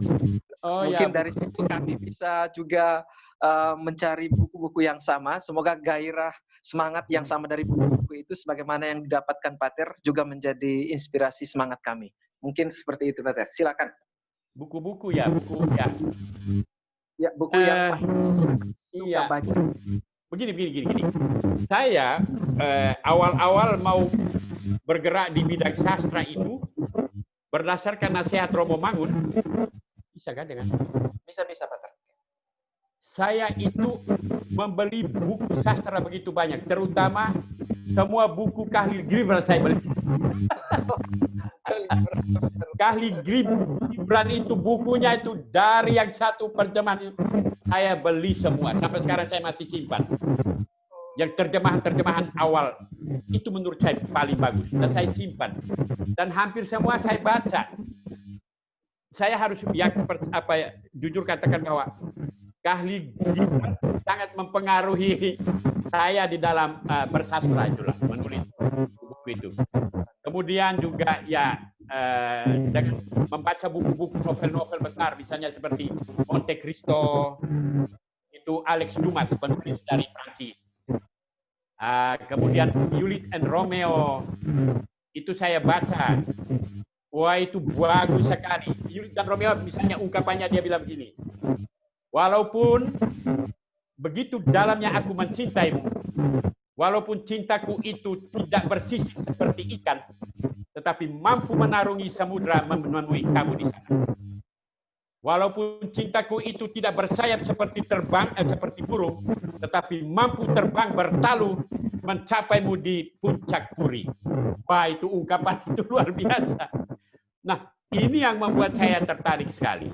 Lalu kemudian, ya, bukan apa-apa ya, selain buku-buku sastra, tapi bagus juga, Mbak Nur ya, kalau bisa, di Gramedia, toko buku itu sudah ada buku-buku filsafat praktis yang bagus sekali. Kalau bisa beli buku-buku itu. Ada filsafat stoicisme dan sebagainya, yang sekarang tidak harus mahasiswa yang studi filsafat yang harus baca. Enggak. Semua bisa baca. Itu sangat penting untuk mendukung kualitas berpikir, kualitas merumuskan pikiran dan perasaan. Karena filsafat itu memang bagus sekali. Itu kalau bisa, di Gramedia banyak.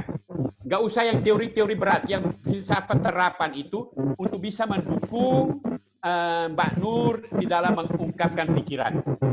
Dan Mbak Nur, saya itu pengagum itu apa namanya, sufi-sufi besar itu ya. Rumi, punya saya baca banyak. Kemudian penyair Prancis, Arab, Adonis, geliat membunuh Tuhan. Wah, itu sastrawan mantap Adonis itu. Itu luar biasa. Puisi-puisinya itu apa ya? Sangat menggerakkan untuk bisa membuat satu perjuangan yang luar biasa. Maka saya tidak tahu publikasi tentang Adonis itu di Indonesia kurang. Tetapi saya ketika di Irlandia saya membeli buku-bukunya. Luar biasa itu.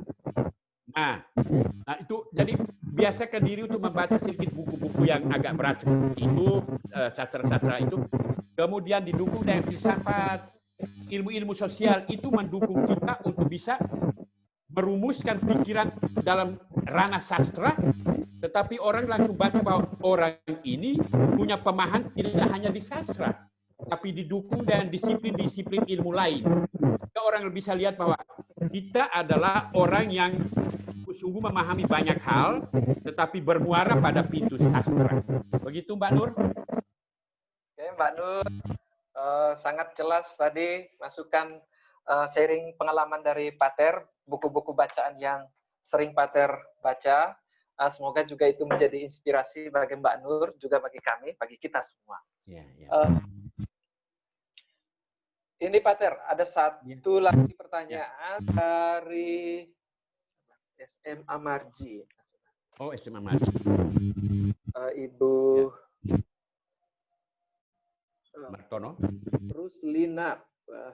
Ya. Di Marji. Ya. Ruslina dari Sekolah Marji. Okay. Ini agak panjang, tidak apa-apa Pater. Saya baca saja ya Pater. Ya. Selamat sore, saya dengan Ruslina dari Sekolah Marji, Surabaya. Saya tertarik dengan moto Pater mengenai bekerja untuk keabadian. Literasi itu sendiri sangat luas dan tidak hanya membaca dan menulis, tetapi memahami dan menafsirkan suatu fenomena. Nah, dengan perkembangan teknologi yang begitu cepat, kita bisa mendapatkan informasi yang begitu mudah. Nah, kita dituntut untuk aktif dalam membaca. Dengan begitu, otak pikiran kita bisa penuh dan mudah untuk suatu informasi. Sehingga kami bisa benar-benar merasakan menulis adalah bekerja untuk keabadian. Menegaskan yang tadi Pater katakan.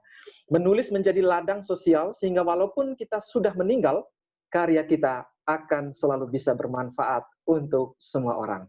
Oke, terima kasih. Satu yang kami dapatkan, mengkompilasi terhadap apa yang pernah dibaca, kemudian memadukan dengan otonomi pikiran menjadikan salah satu karakter menulis Pater. Oke Pater, ini masukan yang didapat oleh Ibu. Lalu pertanyaan, yang terakhir pertanyaan.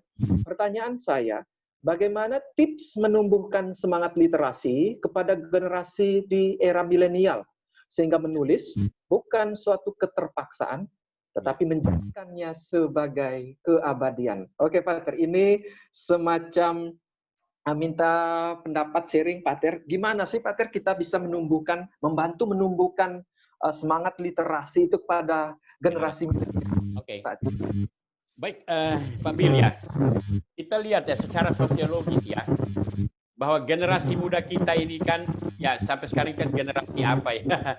Kita ini baby boomer loh ya, generasi baby boomer mungkin. Generasi yang betul-betul masih dibikai etika moral yang ketat sekali. Ya, sekarang generasi X atau generasi milenial ini, ya kita harus terima realitas bahwa mereka bertumbuh dalam satu realitas ini perkembangan komunikasi, teknologi komunikasi yang begitu cemerlang. Bahwa teknologi komunikasi itu bukan hanya teknologi komunikasi yang bersifat manual, tetapi ini sudah pada digitalis. Saya mau katakan, digital itu berasal dari bahasa Latin. Artinya digitus, jari-jari. Digitus artinya jari-jari. Komunikasi kita itu mau baik atau mau cepat, mau efektif itu tergantung pada kelincahan jari-jari bermain di touch handphone dan laptop. Itu maksudnya. Digital, digitus, kelincahan jari-jari. Tapi tidak cukup di manual jari-jari saja. Harus ditopang dengan pikiran dan kontemplasi nurani hati untuk bisa mengusung keluar apa yang ingin kita tulis. Nah, generasi muda sekarang itu terjebak dalam apa yang dikatakan mentalitas instant mentality. Instant mentalitas itu membuat mereka bisa saja tidak tekun di dalam membedakan nilai atau tekun dalam ini. Oleh karena itu, kita yang menjadi guru perlu memberikan motivasi yang membuat mereka itu bisa sungguh mencintai literasi. Ya, jadi misalnya begini, generasi muda, katakan saja perkembangan teknologi ini membuat generasi muda tenggelam dalam apa yang dikatakan informasi. Informasi itu dalam konteks komunikasi. Informasi itu adalah rabis, sampah. Coba lihat HP-mu di WhatsApp atau Facebook atau apa saja.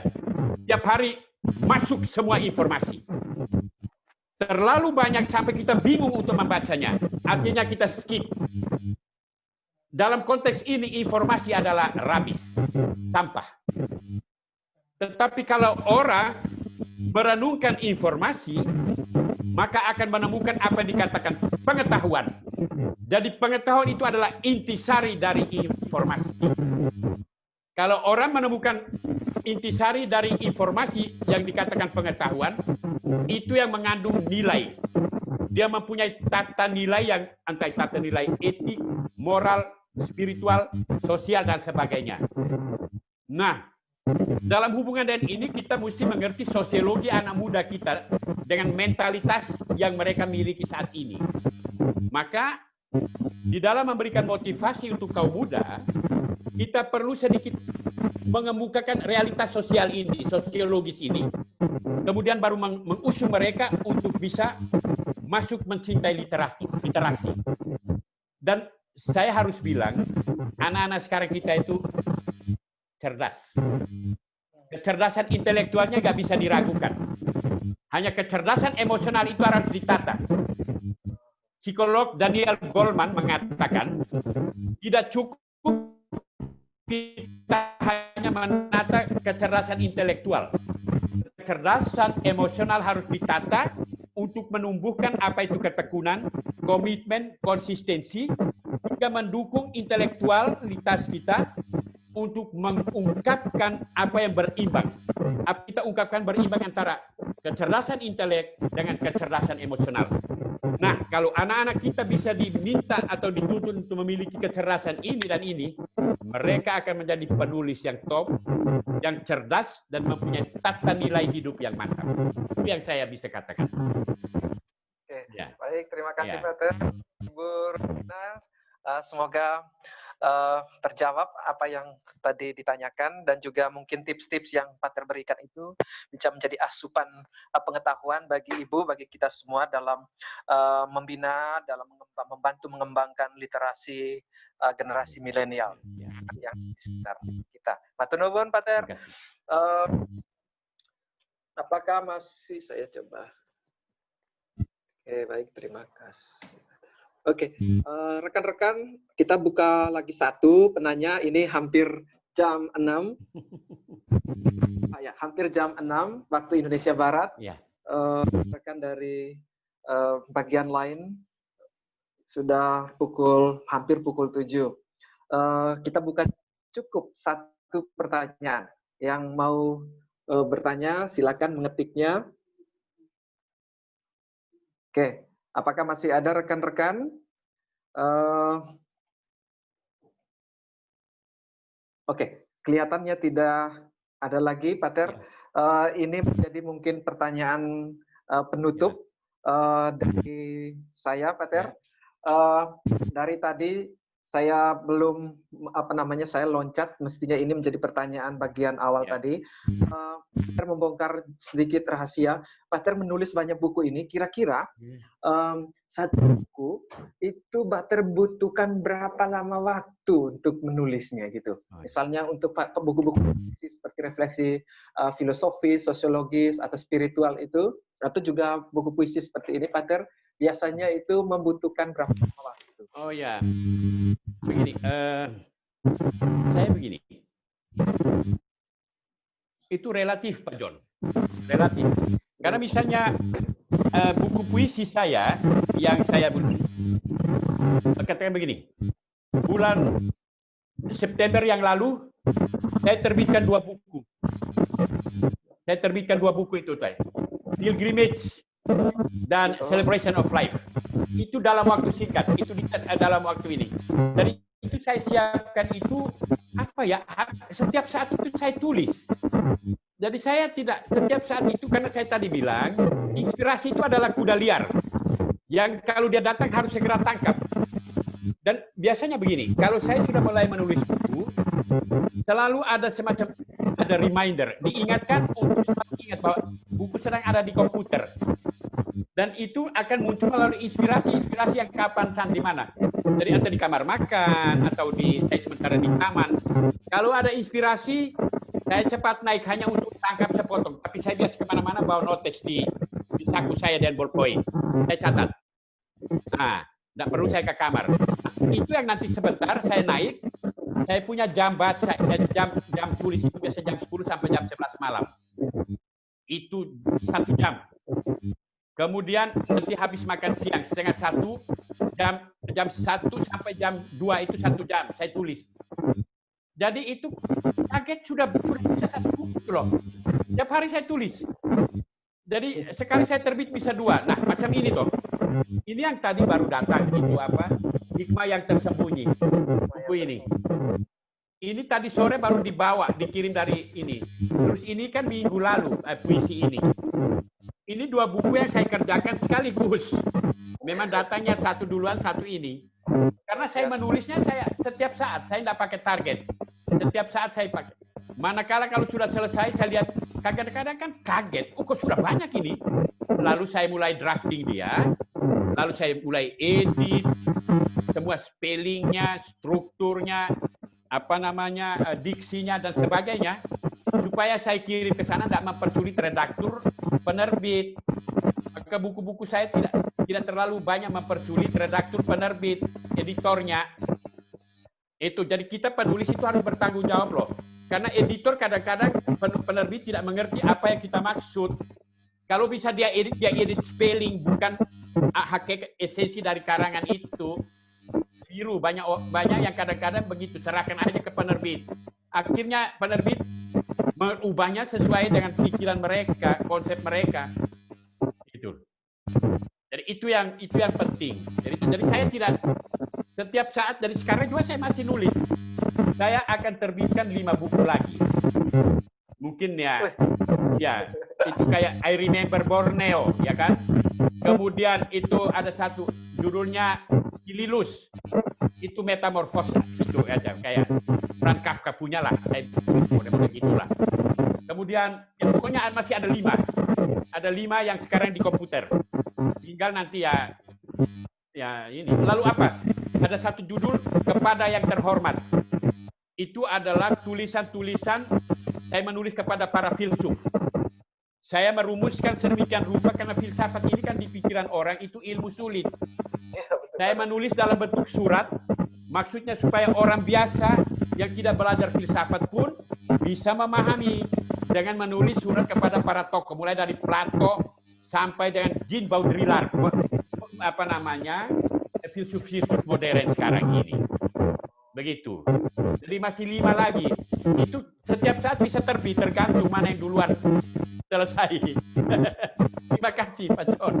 Baik, Pater, ternyata masih ada 5 buku yang siap-siap mau diterbitkan. Dan untuk waktu tergantung ya, Pater ya. Artinya semua punya masing-masing punya kemampuan berbeda. Jadi juga untuk waktu itu disesuaikan dengan kemampuan. Yang penting bawa semangat untuk menulis itu tidak boleh nanti. Saya ingat Pater yang tadi Pater ngomong itu langsung membawa imajinasi saya. Saya pernah membaca sharing juga dari Dewi Lestari. Katanya itu seperti yang Pater ngomong tadi. Dia dia waktu buang air juga dia membawa notes gitu, kertas kecil. Ini harus di sini. Inspirasi yang datang yang sebenarnya bagus tapi terlewatkan karena tidak didokumentasikan, maka dia membawa itu kemana-mana seperti yang Pater ngomong tadi. Ya kalau kami mau menulis atau mempublikasikan sesuatu, siap ada ide-ide liar yang muncul sebenarnya menjadi ide substansi dari sebuah tulisan yang mungkin kalau dirangkai menjadi satu tulisan yang bagus gitu. Oke, Pater, ini kita mau sampai ke penghujung, tidak terasa Pater ya, mau 2 jam. Terima kasih banyak ya. Tenang ya. Saya tidak bisa menyimpulkan karena yang disampaikan itu jauh lebih kaya dari nanti yang disimpulkan. Dan saya takutnya hal yang sangat kaya. Tapi yang saya ingat satu hal tadi Pater, ini secara pribadi menjadi kekuatan bagi saya setelah mengikuti bincang-bincang rahasia menulis, bahwa kita harus mengubah pesimisme yang tadi bilang itu, kurang percaya diri itu justru diubah menjadi kekuatan atau daya positif. Justru hal terbesar yang mengganjal karya kita itu bukan orang lain, sebenarnya adalah diri kita sendiri, seperti ketakutan, pesimisme, kurang percaya diri dan lain-lain. Sharing Pater tadi menegaskan kepada kami bahwa mestinya kita bisa kalau kita punya percaya diri, rasa percaya diri dan semangat optimisme seperti itu. Rekan-rekan, saya kira apa yang sudah tersampaikan oleh Pater saya tadi sangat jelas dan tentunya saya berharap itu bermanfaat bagi kita semua. Kami kelompok Ide Sejuk yang menginisiasi kegiatan ini dan juga Pater Fritz yang sudah memberikan pengalaman yang begitu kaya kepada kita semua pada hari ini, berharap bahwa ada sesuatu yang membekas dari kegiatan ini. Kita semua coba mulai menulis, mengisi ruang-ruang kosong yang oleh literasi dunia itu memberi kita poin sangat rendah. Kita coba berpartisipasi untuk mengurangi itu. Selain bahwa itu juga menjadi obat bagi jiwa kita. Oke, di saat ini menulis itu membebaskan kita. Itu saja Pater, matur nuwun sangat buat. Terima kasih banyak ya. Semoga kami tetap diilhami terus-menerus dan karya Pater Fritz. Pater tidak hanya mempublikasikan buku, tapi juga beberapa album sudah diterbitkan. Pater sudah meluncurkan bahkan sudah dinyanyikan oleh Victor Huta Barat, salah satu yang di Pater. Hadirkan rekan bisa yang belum berteman dengan sosial Facebook, bisa berteman, Pater, bisa menerima mereka pasti komunitas hari ini berpartisipasi. Semoga ada hal positif lain yang setiap hari Pater bagikan itu juga menjadi semangat bagi kita semua.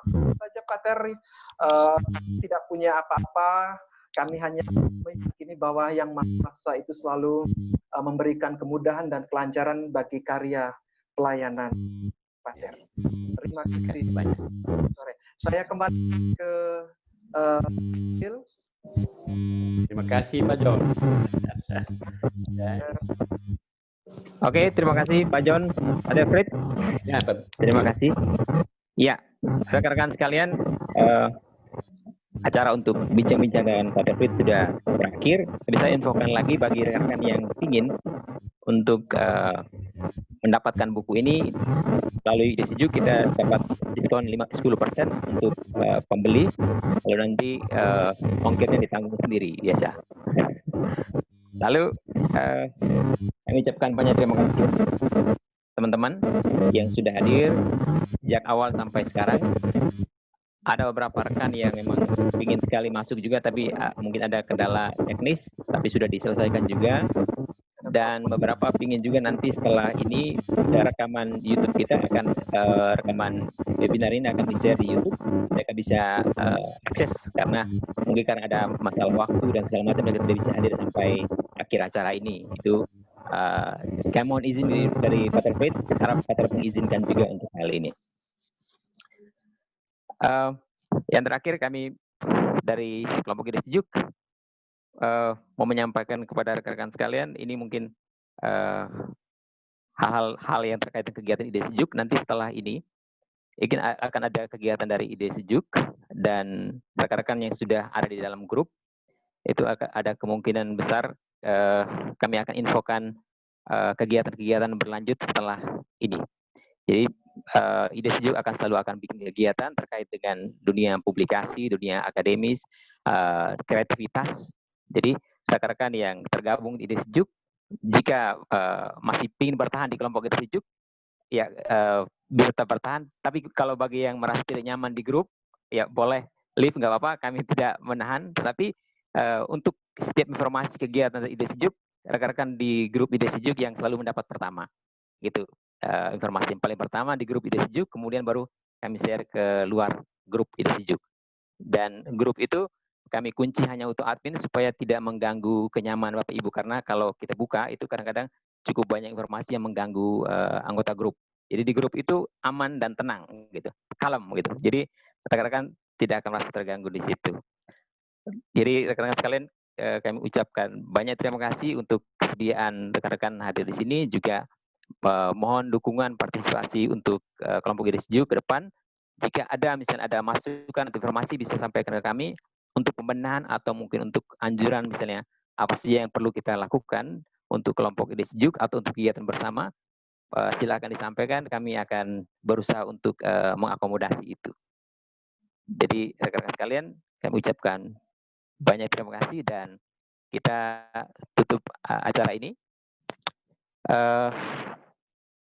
Ya, Prof masih ada? Oh ya, Pak masih ada. Saya tunjukkan lagi buku-buku yang terakhir tadi, dari Hikmah yang Tersembunyi, juga yang Kasut Lusuh. Ini dari penerbit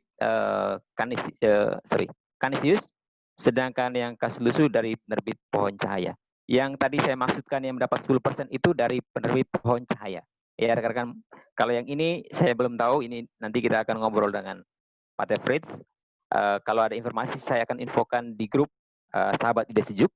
Sedangkan untuk buku-buku terbitan Pohon Cahaya itu sudah itu 10% untuk para pembeli, ya. Jadi saya kira untuk itu saja. Sekian dan terima kasih. Salam sehat, salam satu hati bagi rekan-rekan sekalian. Terima kasih. Oke.